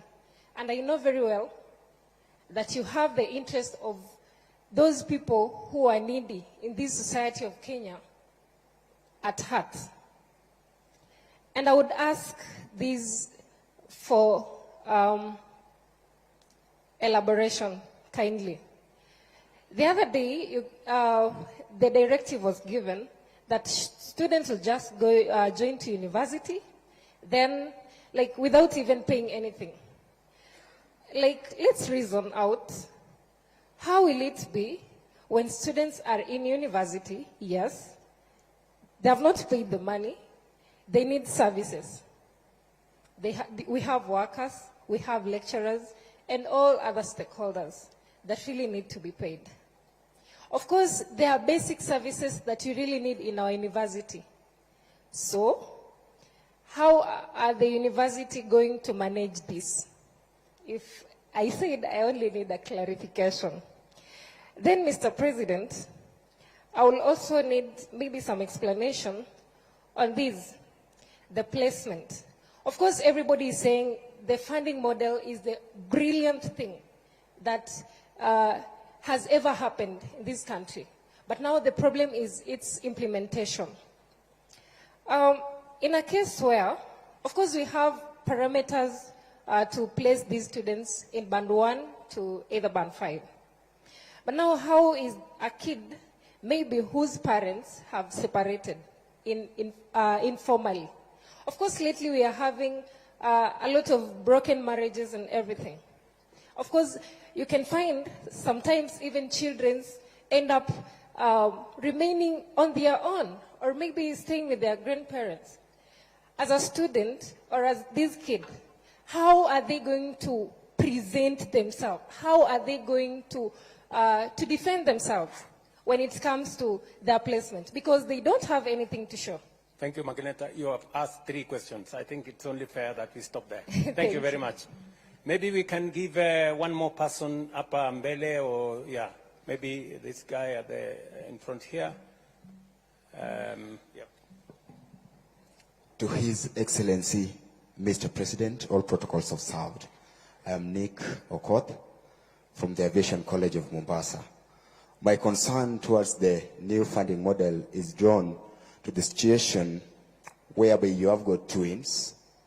They are joining the campus at the same time. But then during the placement, you realize one is placed in band 1, and the other finds herself in band 5. How do we handle such kind of a situation?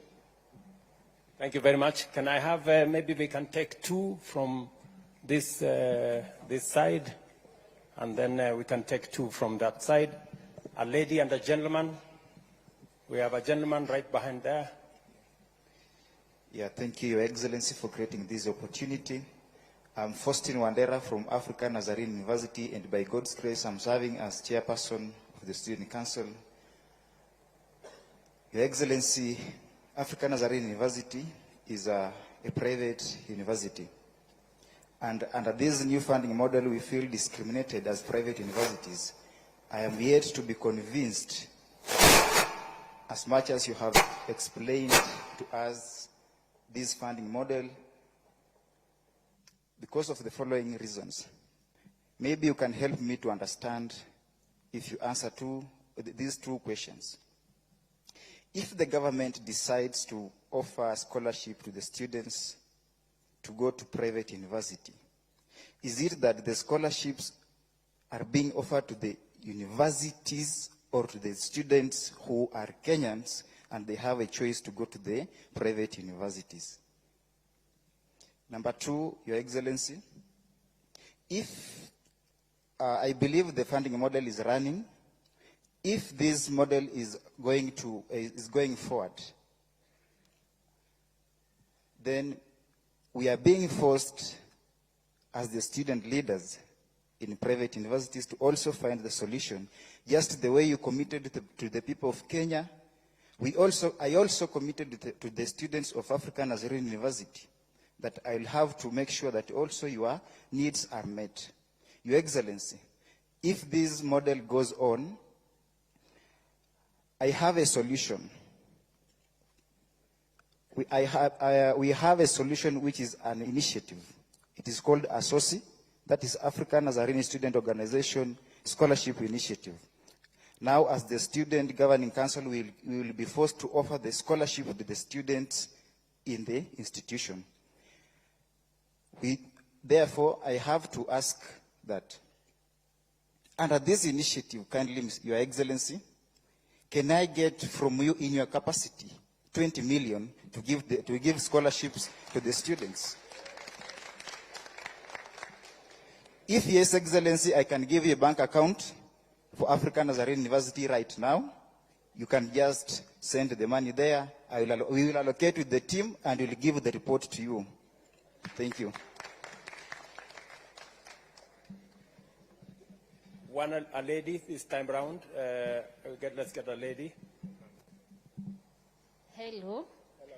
Yes, I'm Teresia Nzisa, and from Taita Taveta University, Special Needs Secretary. Then iya mahali hapa mahali nimekaa tulikuwa tumekusanisha maswali kwa Omar. Then anaezongea juu nimepata mic.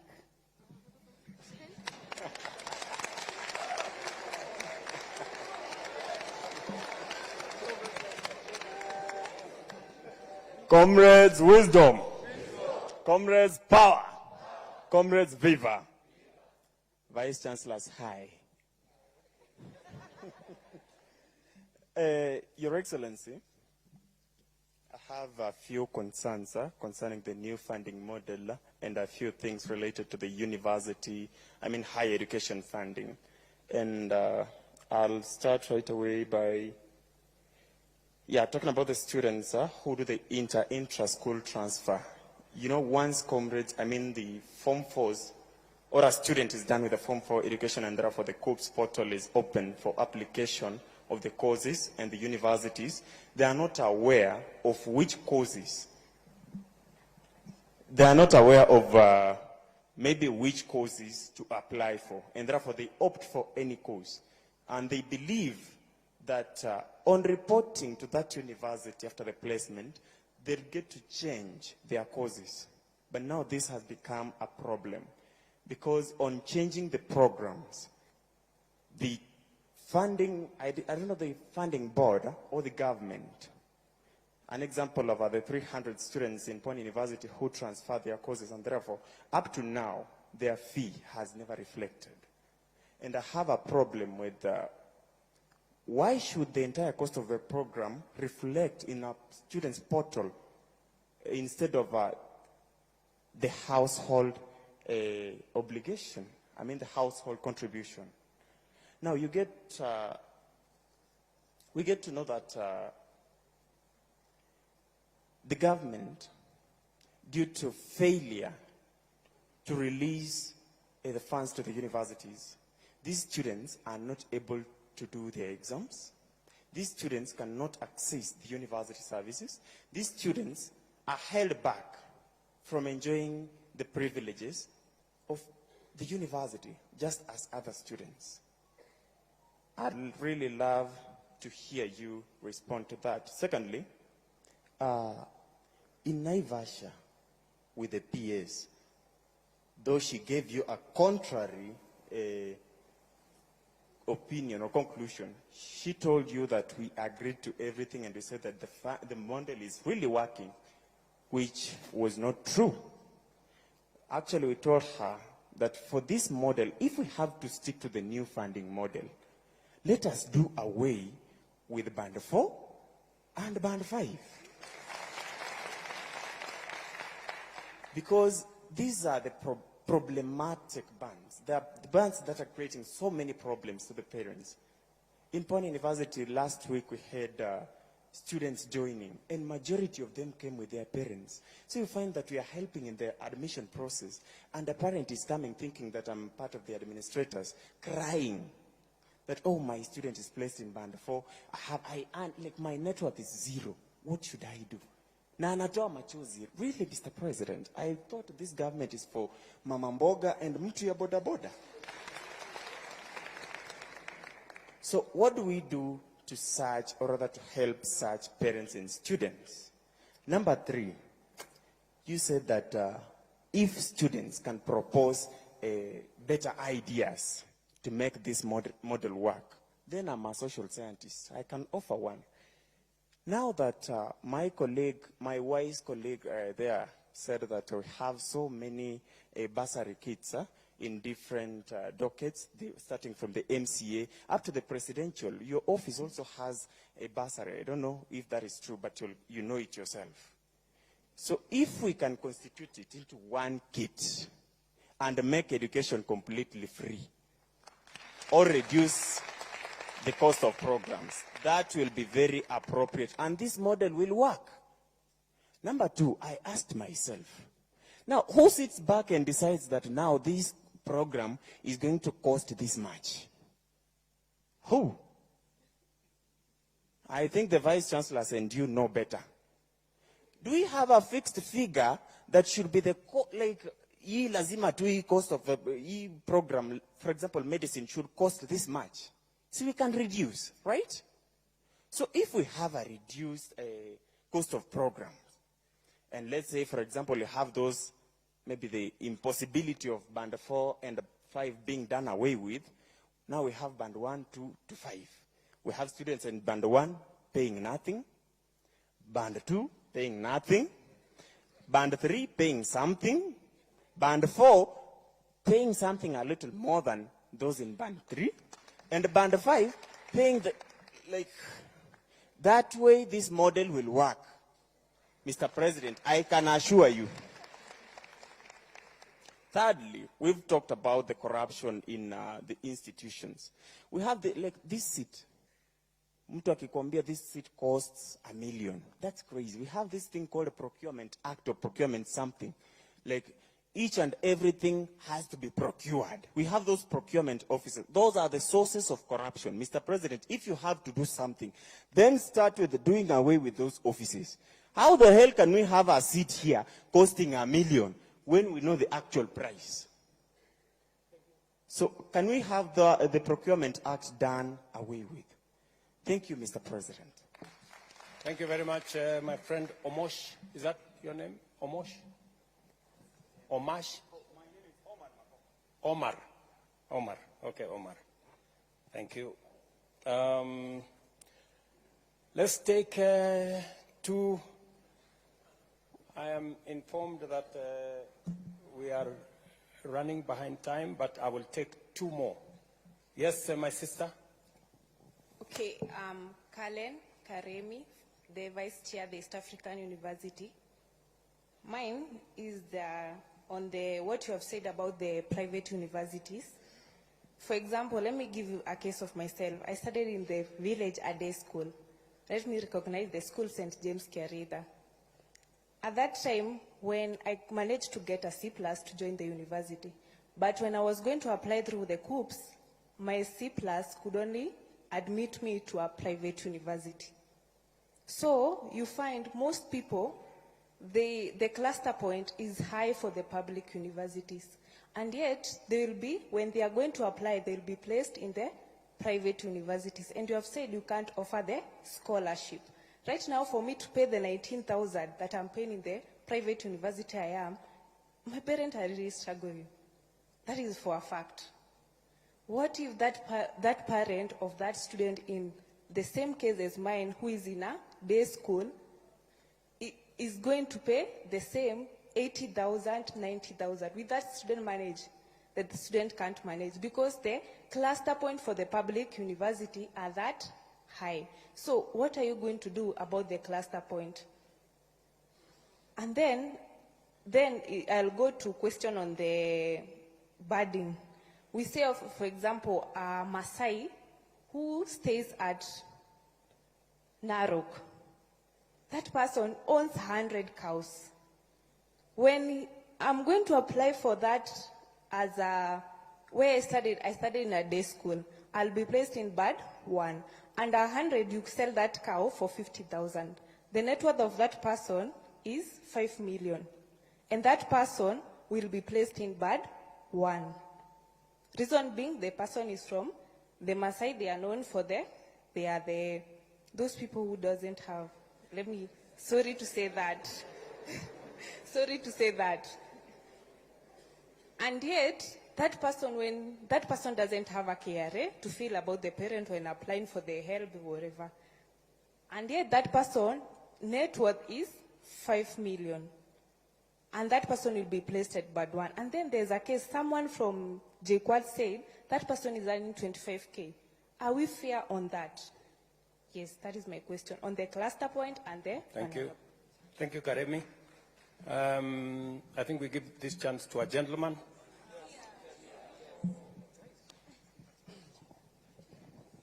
Thank you so much. I'm Vincent Tarus, the President Moi University, and I'm also a finalist doing medicine and surgery. Okay, thank you so much. Number one, Mr. President, I'm really not happy at how we were discussing figures of expensive courses. Yes, it's true that the government is paying a lot for students doing the expensive courses, but we also have to look at it from the student side. And these are the figures. I'm going to use figures for a student doing dentistry.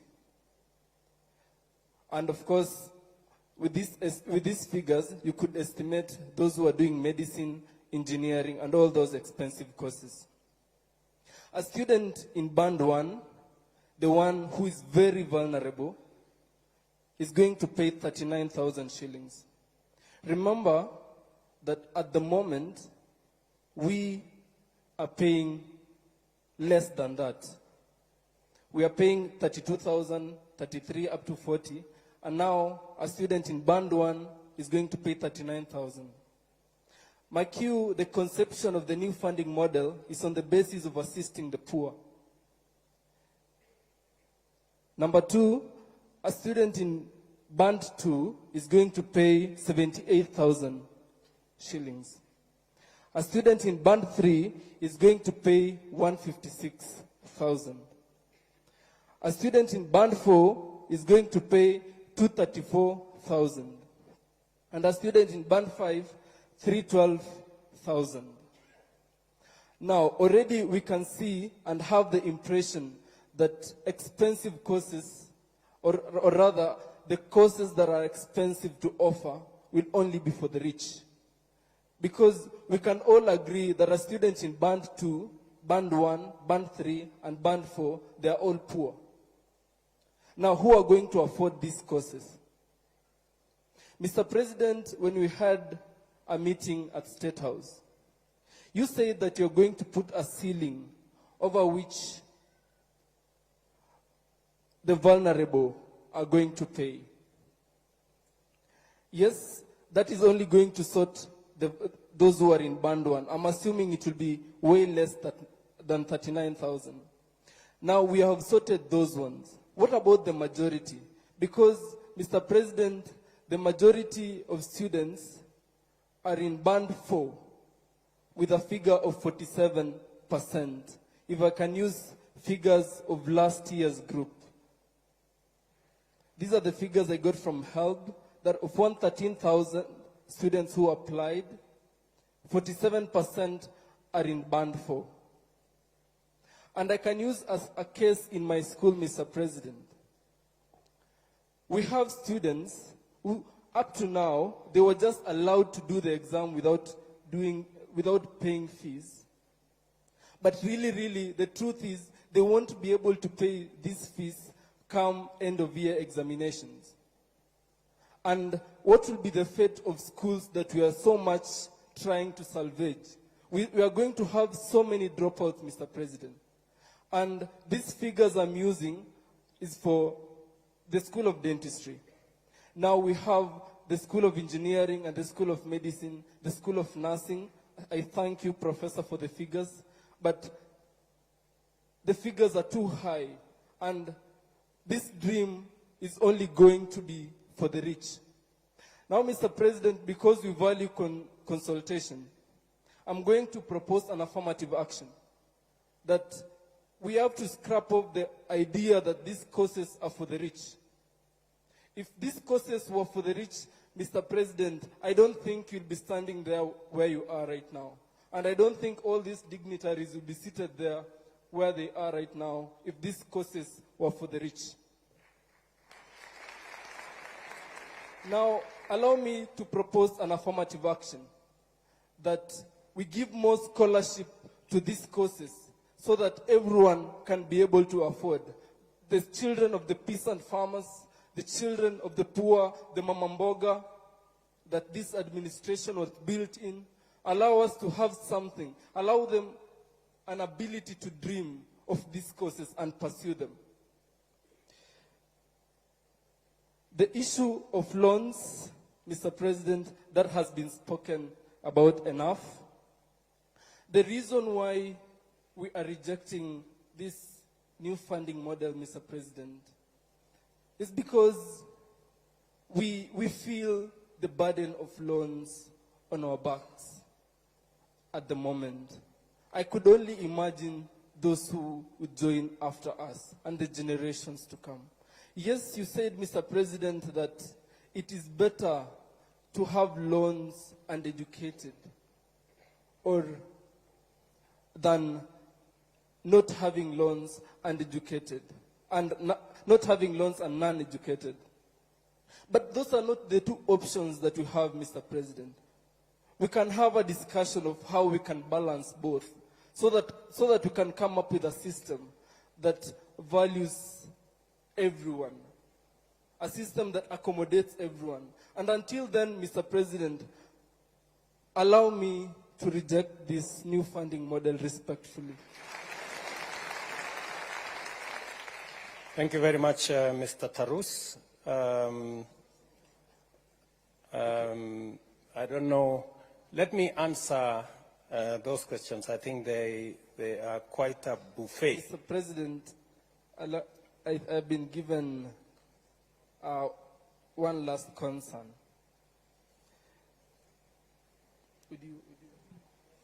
Okay, it reads, Yes. please, okay, the issue of student independence and admin stepping on student leaders.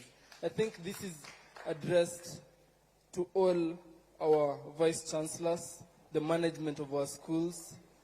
Kindly allow student leaders to run the activities with the autonomy that they deserve. Thank you so much. Thank you very much, Mr. Tarus. Let me start with Mungezi from Murang'a University. I think,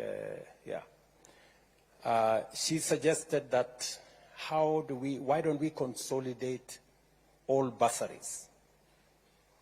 The ones for the MCA, Member of Parliament, Women Rep, Governor. Somebody suggested that I have some bursary. I don't have. Just for the record, I don't have any bursary kitty. In fact, when I was Minister for Higher Education, there was a bursary at the ministry. And that bursary used to benefit people who have connection. The CEO of Help Then knows. I said that bursary should be transferred. It used to be 100 million shillings every year. I said that bursary should be transferred to Higher Education Loans Board. In fact, it is the money that began the capitation and scholarship for our TVET institutions. I agree with you that it's a positive proposition. It is something that we need to have a conversation about. It is something that I will engage governors about, because in our constitution, it is the counties. Once money has been given to the counties, I have no authority as president to decide for the counties. But I think a national conversation that consolidates all these bursaries, and then we see how far it can go towards making our education affordable, is a very positive conversation. I am ready to engage in that conversation and provide leadership in that conversation. My good friend Gishangi from JKUAT has asked me, why the rush? I am tempted to say that, if the situation our universities were in is not serious to warrant us to have this conversation. And by the way, it took 6 months to 8 months of a conversation with different professionals.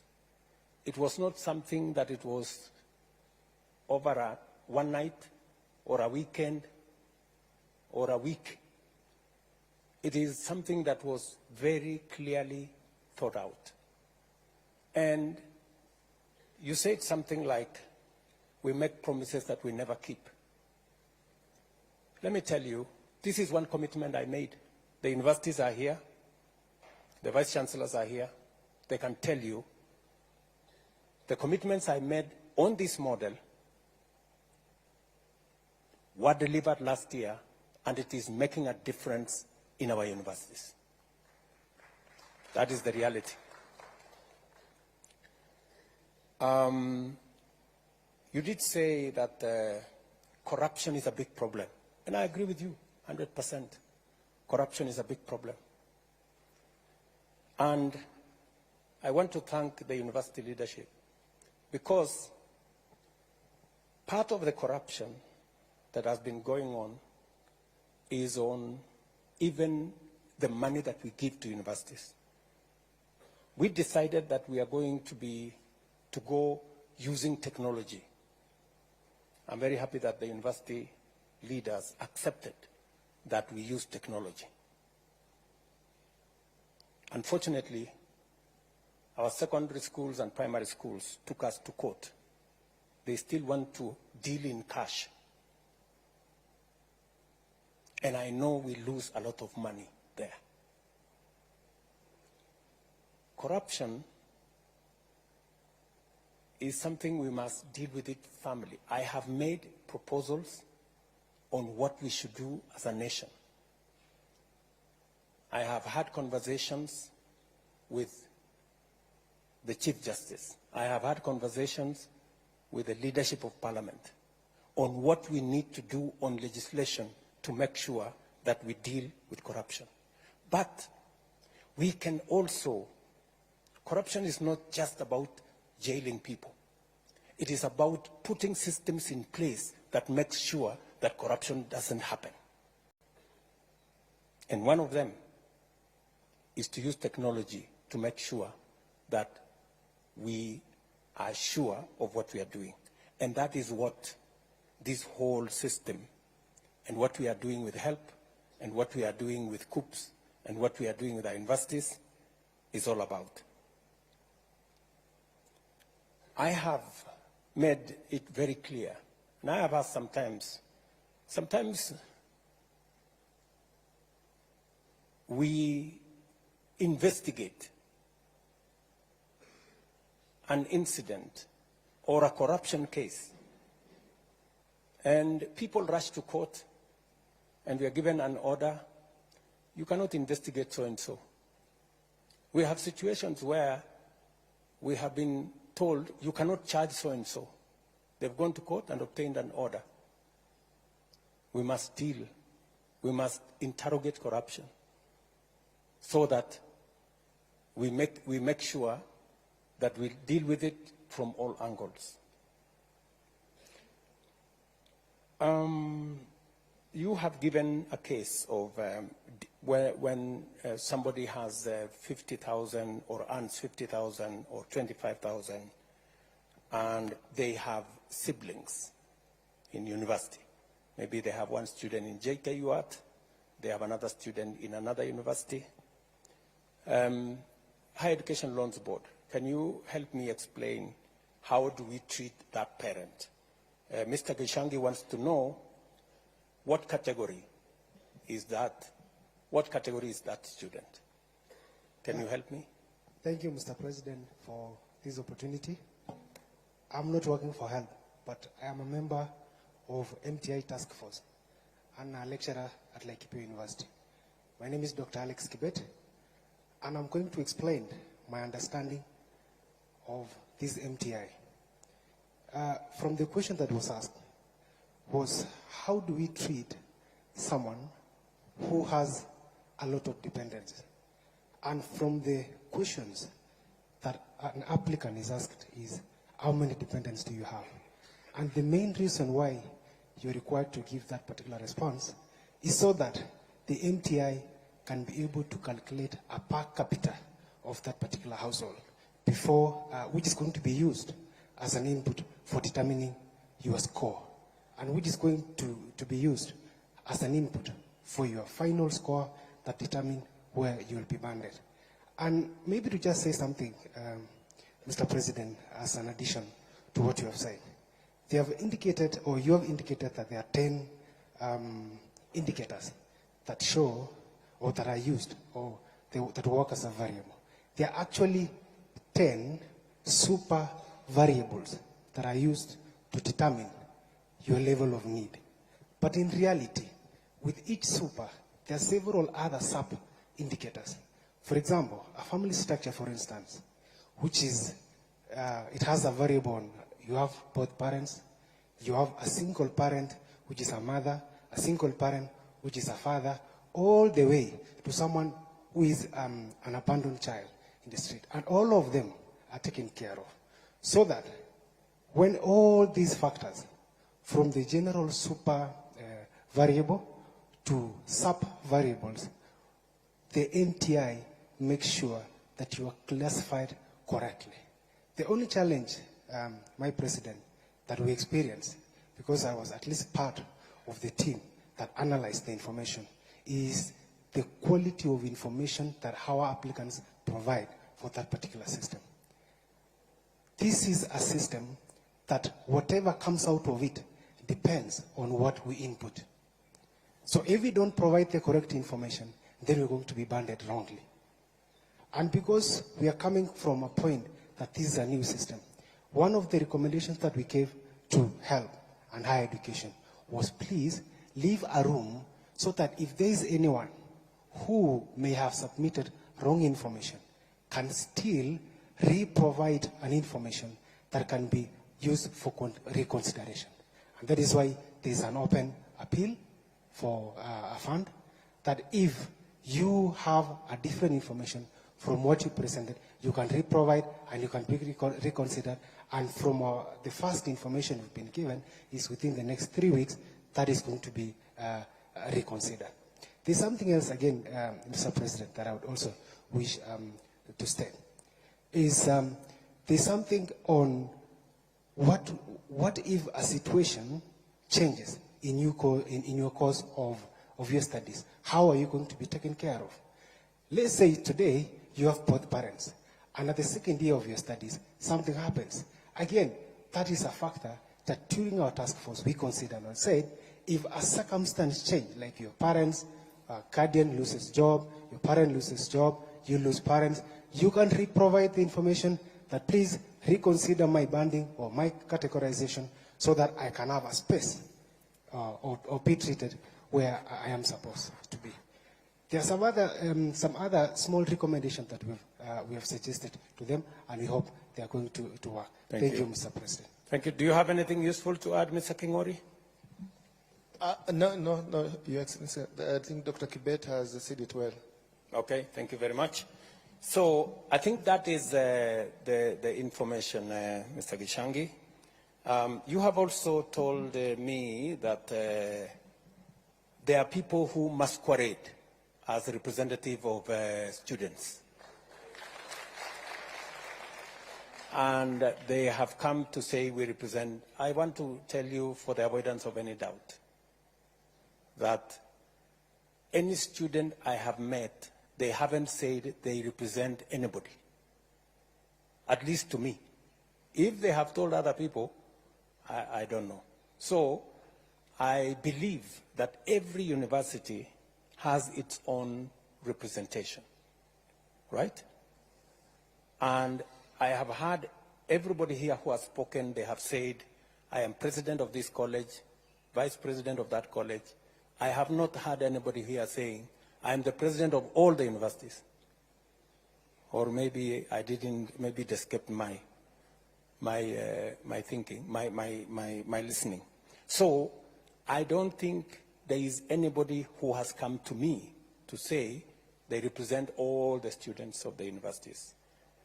And if you are asking me that you want a representative body of all the students,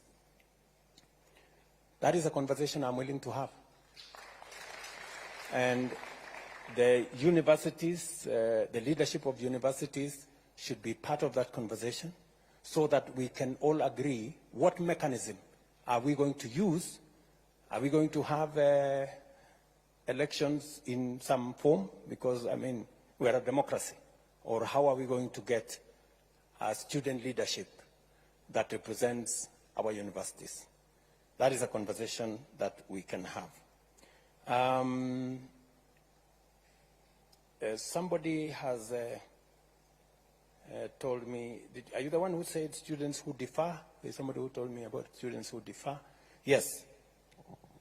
So what is the situation of students who differ? I am not, yes, Higher Education Laws Board, can you help me there?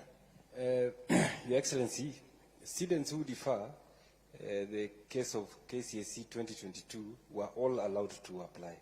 So far, we have received 9,979 students from KCSE 2022, and this process is ongoing. So no student has been left behind. Thank you. Now, has he answered the question? Okay, what is the question? The question is, maybe a student who was already admitted, was in first year, instead of going to second year, they deferred, and then, is that the case?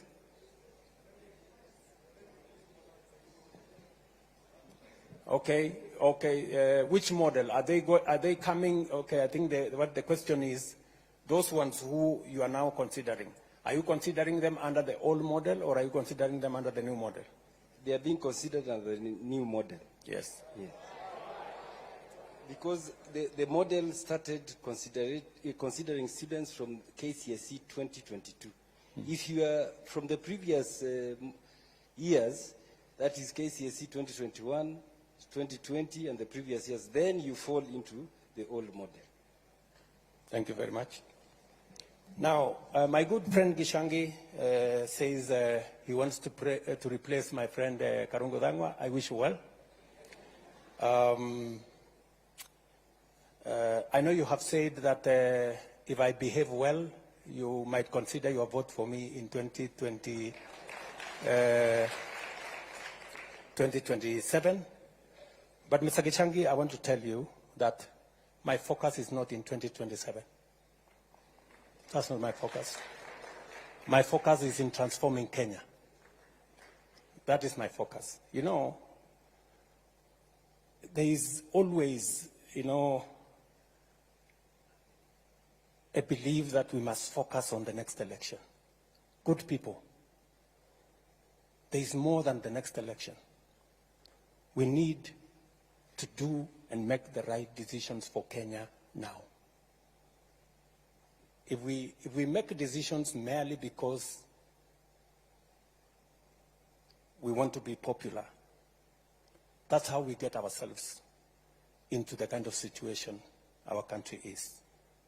That's where we end with our universities in so much debt, because we are unable to make the decisions that will get our universities out of trouble. My sister, younger sister, Agneta, I like the name, by the way. Agneta, she's wondering why is only 12% considered in band 1, when actually majority of the people in Kenya, or you know, a big portion, are poor. You know why, Agneta? Many of the children of the poor don't make it to university. That's the problem. And that's what concerns me. You know? I explained to you, you know, that the most disturbing thing is that the children of the poor are not in this conversation. And that is why, and it really bothers me, that is why I made the decision that I am going to hire the largest number of teachers. I'm going to put more money, invest more money in those schools where the children of the poor are, so that we give them an equal chance for them to be part of this conversation. I know it's not a very popular thing, but that's the correct position.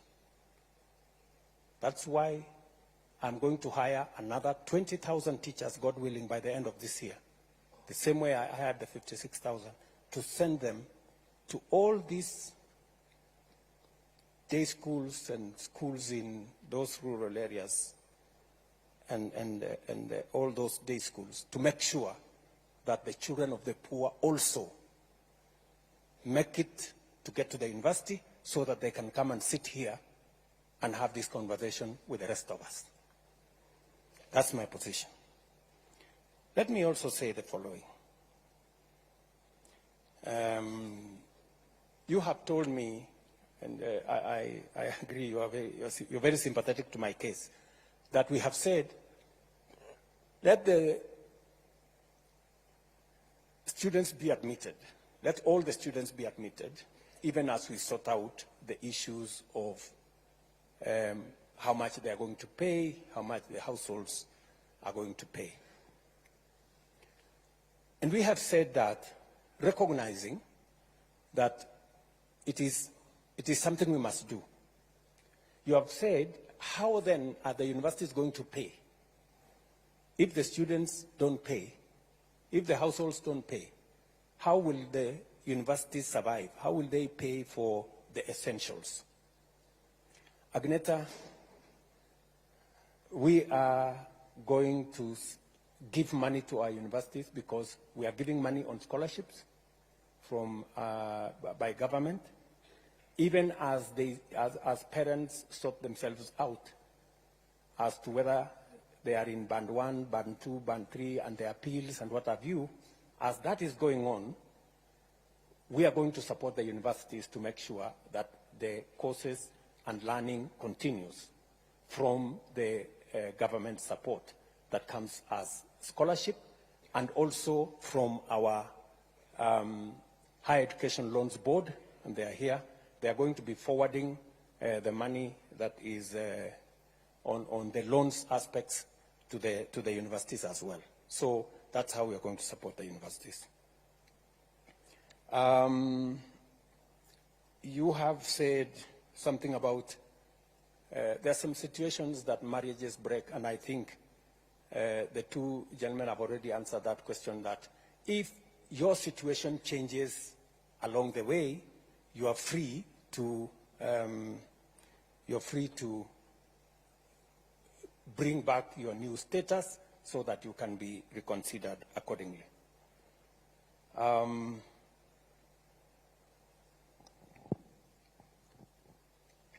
Nick Okoth, twins joining university. Higher Education Loans Board, if we have twins joining university, what is the situation? There was a question when they were filling the form, and they were asked, do you have a sibling joining university or TVET college? And if they said yes, they were supposed to input either the ID or the index number if they were minors. And that goes into considering where they are placed. Yes, because we score them up to 100, and that will give them another 29 points to move towards band 1. Okay. Faustin Wandera from Nazarene University. You told me that you feel the universities are being... I have tried to explain that the private universities have sponsors, they have endowment funds, they have scholarships from different other avenues, and considering that we also know that there are students there who deserve support from government, we have made the same loans available to students going to public be available also to students in private universities. I'm very happy that you have ideas on how we can make the scholarship work. I am willing to listen to those ideas. I know you have invited me to some form of harambe or something. I think we have since said we should abolish Harambes or something. We are on the way there. So, or maybe you are suggesting that some private sponsorship of students in the university. That one, you can take it up with me offline. It cannot be a conversation here. We can have a conversation in another place. Omar, sorry. Omar, it looks like he has left. Oh, you're there. Okay, you put on you put on a different outfit. Intra-school transfers. Omar says there are students who maybe because they are not sure of how things are, they apply for one course, and then when they get to the university, they want to change their courses, and in the process, they get lost somewhere, and their issues are not sorted out. Higher Education Loans Board, again, can you help me with that situation? Why does it take so long when students change courses and they are approved by the universities? Your Excellency, what would happen is that the list of the students who have transferred will be forwarded to COOPS for validation.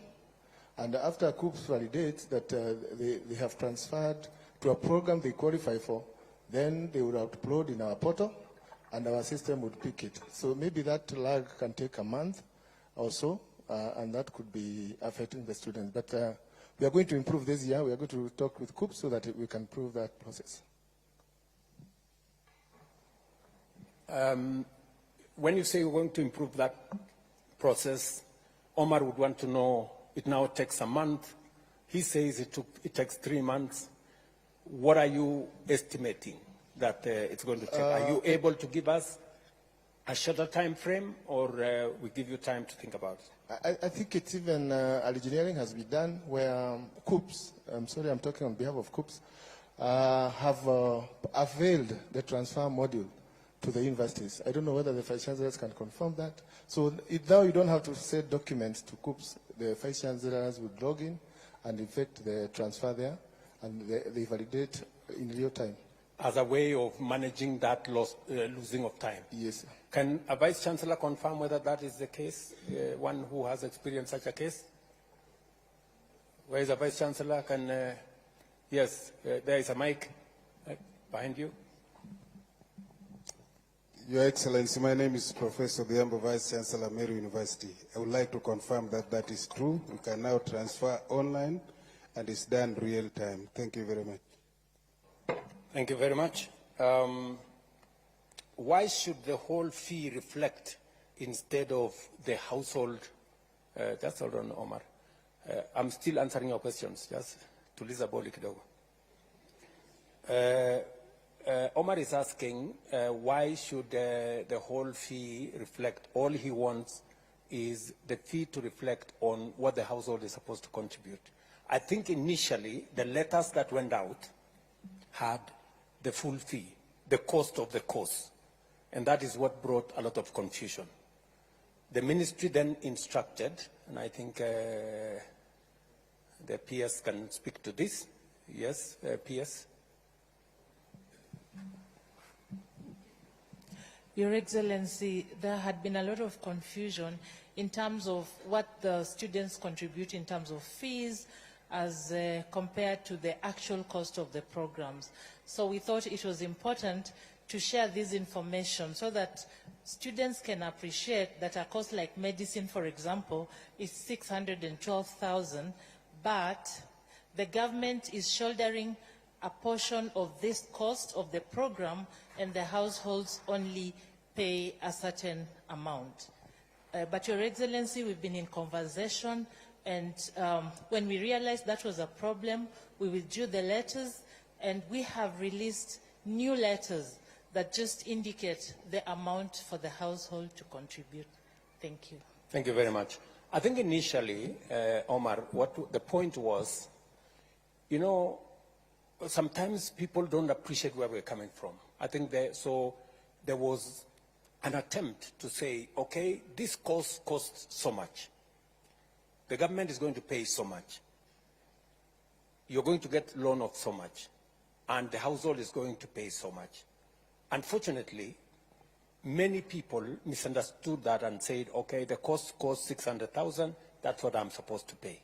And that's what brought confusion. So I think subsequently the letters were withdrawn, and now it's only showing what the household is supposed to contribute. You have said about Naivasha that there was a problem in Naivasha, that you guys were in Naivasha, and I think there were some agreements that maybe were misrepresented. I was not aware. I was briefed by the team that was in Naivasha. It was a place to explain, for students to appreciate. Do you want to say something as the team leader who was in Naivasha? These good guys are saying you said what they did not agree. Your Excellency, one of the issues they raised is that they wanted the MTI reviewed, and that's why we put in place the task force in which we have representatives from the Higher Education Loans Board, Universities Fund, Vice Chancellors, as well as lecturers with specialist expertise, and they have been working on that MTI. So one of the issues that should be very clear is that we do not usually use the raw scores.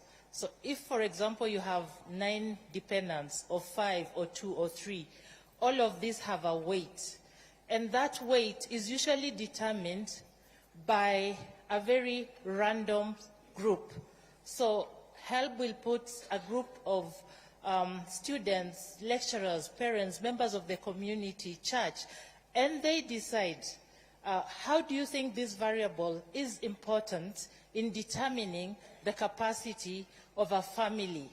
And so these weights are then looked at scientifically, and in the end, all of these are put into a composite kind of variable that is determined with a mathematical model. And we have all of this. It will be published so that all the stakeholders can look at it and tell us where they think this model can be improved. So that is some of the work that we started undertaking after the Naivasha retreat. Thank you very much. So there was some input from Naivasha on how to take this forward. The other issue that has been, who decides how much it costs? These are empirical figures. It is not somebody from the blues who says this costs so much. There is a calculation of the input into the cost. The vice chancellors here are with the leadership of the universities. They know how to determine how much which course costs. Can one of the vice chancellors help me with how you arrive at the cost of a course? Professor Odhiambo, again. Thank you very much. When students come to university, say to do medicine or engineering, look at a course like Introduction to Electronic Engineering, then you'll have to put a teacher that is going to teach that course. And you'll have to compute how much you are going to pay that teacher, maybe within 45 or 50 hours. There will be a technologist, a technician. Again, you'll pay that person. There will be the need of equipment that are going to be used. You'll have to cost them. The students will go for practicum or practica. They'll go for industry experience, and the teachers will have to follow them. You have to cost all this. Of course, there are other things like the electricity and all the rest. Now, the sum total of this will inform you the cost of running that course. And that is how we get, now for that engineering, perhaps there are 15 units in a year or in a semester. So once you get all that, you have the total cost. Maybe it comes to 280, maybe it comes to 612, maybe it comes to, like it is a financial mathematician who was there, maybe it comes to around 275,000 for financial engineering. That's how you get it, and that's what now become the cost of that program. Thank you, sir. So there is an empirical determination of these courses and how much it costs, and we just have to be realistic to it, that that is what it is. There is no benefit in assuming that this course costs so much just by assumption. It has to be calculated and it has to be determined scientifically. Cluster points for private and public universities, my small sister here, Karen, said that some of the cluster points for public universities are a bit high, so sometimes you end up in a private university, which I don't know whether you applied for or you did not. Maybe you did not apply for. And therefore, you end up in a situation where you are asked to pay more because this is a private university and there is no scholarship. All you can get is a loan. So how do we determine that? Do we have anybody from COOPS who can help me answer this question, or somebody knowledgeable around there? Nobody is there. I will take it as homework. Yes, maybe my peers there can help me. Professor Mugendi is the chair of that cluster work at the COOPS, so he can speak to the cutoff points.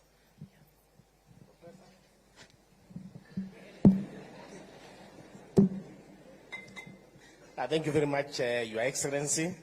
Yes, I am the chair of placement committee at COOPS. And indeed, because of the way clustering is done, sometimes you might want, a student may want a course in one university, but they are not able to get it because their cutoff points are lower. And that's why that question from the concerned lady was, she said that maybe she got a C+, but then she could not be able to get appropriate courses in public universities, because maybe most of those courses then that she wanted, the cluster points were higher than what her cluster point was, and therefore she ended up in a private university. But for private university, again, Your Excellency, the student must have chosen to go to those universities. They are not just placed there. There's normally a box where you tick that maybe if you don't get this course in public universities, you are also willing to go to private universities. So there is always that choice. And I think, again, if the person would really want to come to public universities, there are still courses that are available that just require the minimum university entry, but they may not be courses of the prime courses that they wanted. But anybody wanting to go to public universities and they have a C+, Your Excellency, they will not be denied, because the universities are there and there are programs that are linked to take them. Thank you. Let me also tell Karen that KRA is not the only parameter we use. So this Maasai fellow with 100 cows, and there is no provision for what is your tribe in the whole thing. So there's no place for Maasais there. So the other parameters are there. Which school did you go to? Which primary school did you go to? You also registered under the education system. Are both your parents alive? You know, there are so many other parameters that eventually determine the classification. So even though you may not have some of your details in KRA, there are other parameters that contribute to the banding. So I think that is what informs the whole setup. My friend Tarus has given us a classic example of dentistry. Dentistry is the most expensive course. I don't know why you chose the most expensive course. To make your point, I guess, that this dentistry is a course that we have, universities have said it costs 730 something thousand. So this is a course that is fairly expensive because of all the reasons that we've been told by Professor Odhiambo there, the delivery of the course. And what are we going to do to make sure that we don't lock out children from vulnerable backgrounds from this course? We have to strike a balance between teaching the course at all, because we actually run the risk, Mr. Tarus. If we continue the way we are continuing, we run the risk of not teaching that course at all, or having a half-baked dentist, because we have made him to pass exams, and yet we haven't trained him enough. So that's a balance we have to strike. And you remember when we engaged, I told you this is an area of improvement that we may consider. What about the expensive courses? How do we have a ceiling on making sure that those coming from vulnerable backgrounds have a ceiling that does not exceed what they can pay? But let me also say the following, Mr. Tarus. You also know that students in Band 1 get an upkeep of 60,000, up from 52,000. Students in Band 2 get 55,000 as upkeep. We have also raised the upkeep for all the categories, because we also know that some of these students from these vulnerable backgrounds, they sometimes contribute to their own education if they have sufficient resources coming out of the student upkeep. And these are some of the nuances that we have to think about. The trade-off we have to make is, do we continue with a model that has put our universities under very severe strain and almost collapsed our education system, or do we improve it? That's the question we have to ask ourselves. Do we continue with a system that has the potential of collapsing all our universities, the Vice Chancellors, you've heard them say, or do we improve it? I would suggest respectfully that we improve it. And this is the way to improve it. And this conversation is part of what will inform how to improve it. And I want to encourage you as comrades, if I may, to be part of this improvement, to be part of these suggestions on how we are going to improve this system. Whether it is students doing medicine, as Tarus has said, or engineering or nursing, we must make sure that it improves and make sure that our education does not suffer what it has suffered so far. Does the appeals work? You know, if you appeal, do you have a chance of ever getting it right? I know I have seen in the media sometimes cases of people who have asked that they were put in the wrong bands. But there are cases of some of those students who were put in the wrong bands, who have made their appeal, given the correct information, and they have been put in the correct band. Are there such cases, for example, in this hall, if we have any who may want to say their bit who are in this hall?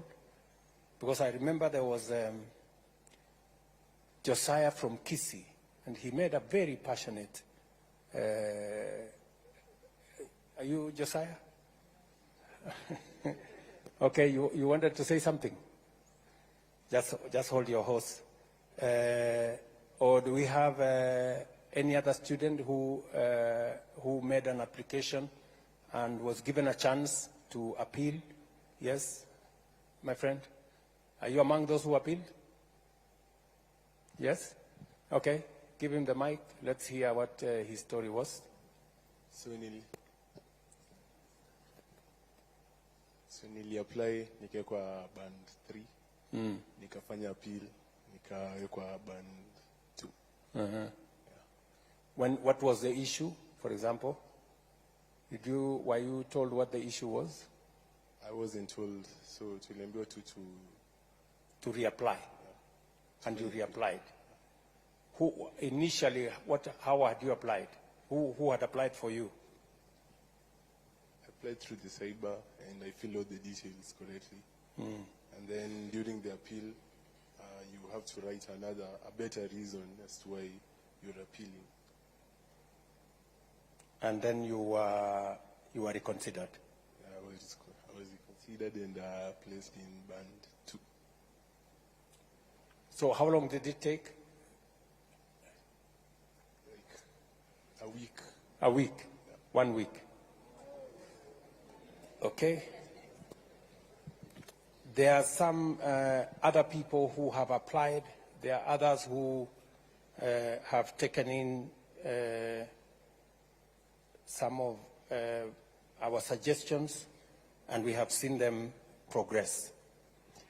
Now, good people, I am told it is 10 p.m., 10:10. And we had time up to 9 what? What was our cutoff time? 9:15. So we are an hour late. So let me conclude by saying the following, that I have listened very carefully to, yes, my friend, you have something to say? Give him the mic. Yes, thank you, Mr. President, for giving me this opportunity to talk. So my question was about my institution there at TUK. So when you were coming to launch the S block at the Technical University of Kenya, you told us that there was the land that is behind the Kenya Poly, that is the Technical University of Kenya. You told us that that land belongs to us. And nowadays, I see that land is used as a parking space by some people we don't even understand. So kindly, can you clarify how that land went? Because we will occupy that land as from tomorrow. Thank you. Thank you very much. Vice Chancellor, I think we have the Vice Chancellor of TUK here. Can you confirm what the situation is with that piece? Vice Chancellor. Thank you, Your Excellency. Vice Chancellor from Technical University of Kenya. Your Excellency, you gave us that land, and we have been following the due process to get the documentation. I told my students not to occupy the land because we need to have the title deed so that we do the right thing. And I want to appreciate that, Your Excellency, my student led by my president who is here, Alex, we've been talking to them. It's true, there's a team that made a fence and they started parking there. And the students said that the president said this is our land. And we have written letters even to your office through the head of public service to that effect. And we are waiting to get the response. So kindly don't occupy. We are going to get the title deed so that we do it right in the right way. Where is the CS for education? Is Machogu, my friend is my friend Julius here? Julius, you have an assignment. Please make sure that you talk with your colleague at the Ministry of Lands to make sure that that piece of land is, justice is done, and that my good friend doesn't have to go to occupy. And we can give them the title, and not just the title.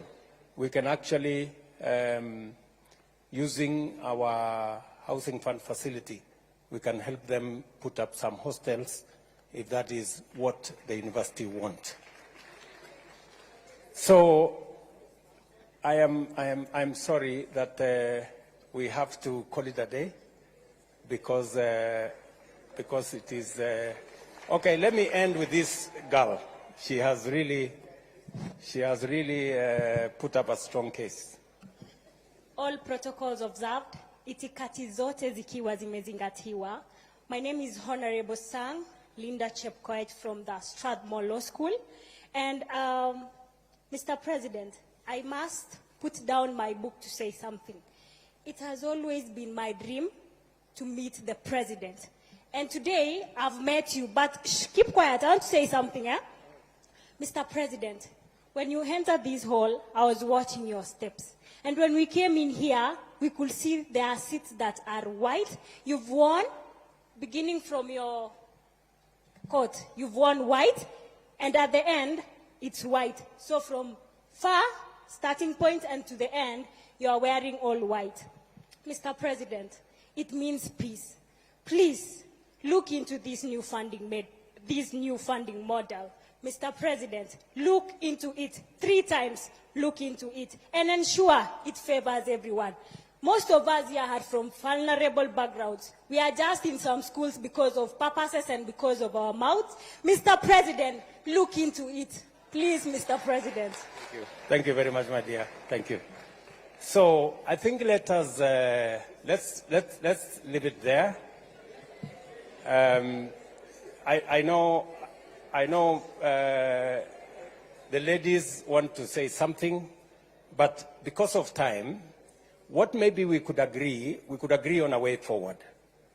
And let me suggest one, that this has been a very healthy conversation. I must say that you have enriched my thinking. You have given ideas that give a suggestion on the way forward. I value every suggestion that has been made here. Many people here have given suggestions on how we can make it better. My good friend Junior here said that let us improve on what has been there, make it better, so that our universities can move forward and all the students can look at the model positively. You have said that there are certain reconsiderations that have to be made. We have all the vice chancellors here, majority of them. We have my staff from the Ministry of Education. We have people from Higher Education Loans Board. We will take into account the issues you have raised. Beyond the funding model, you have told me about matters to do with fighting corruption. You have told me about how we create better representation for students in our universities. You have told me about all the other issues. They are very important issues to me, and I will look into those issues. Let me propose a round of applause for all those who gave wonderful suggestions. Tuwapige makofi. And to all the good guys who attended this, and forgive me those who did not have a chance to speak. I will make another occasion available for us to be able to engage on this model again. Asanteni sana. I wish you well. Take my greetings to your comrades and colleagues in your universities. And I wish you well and see you soon. Asante sana.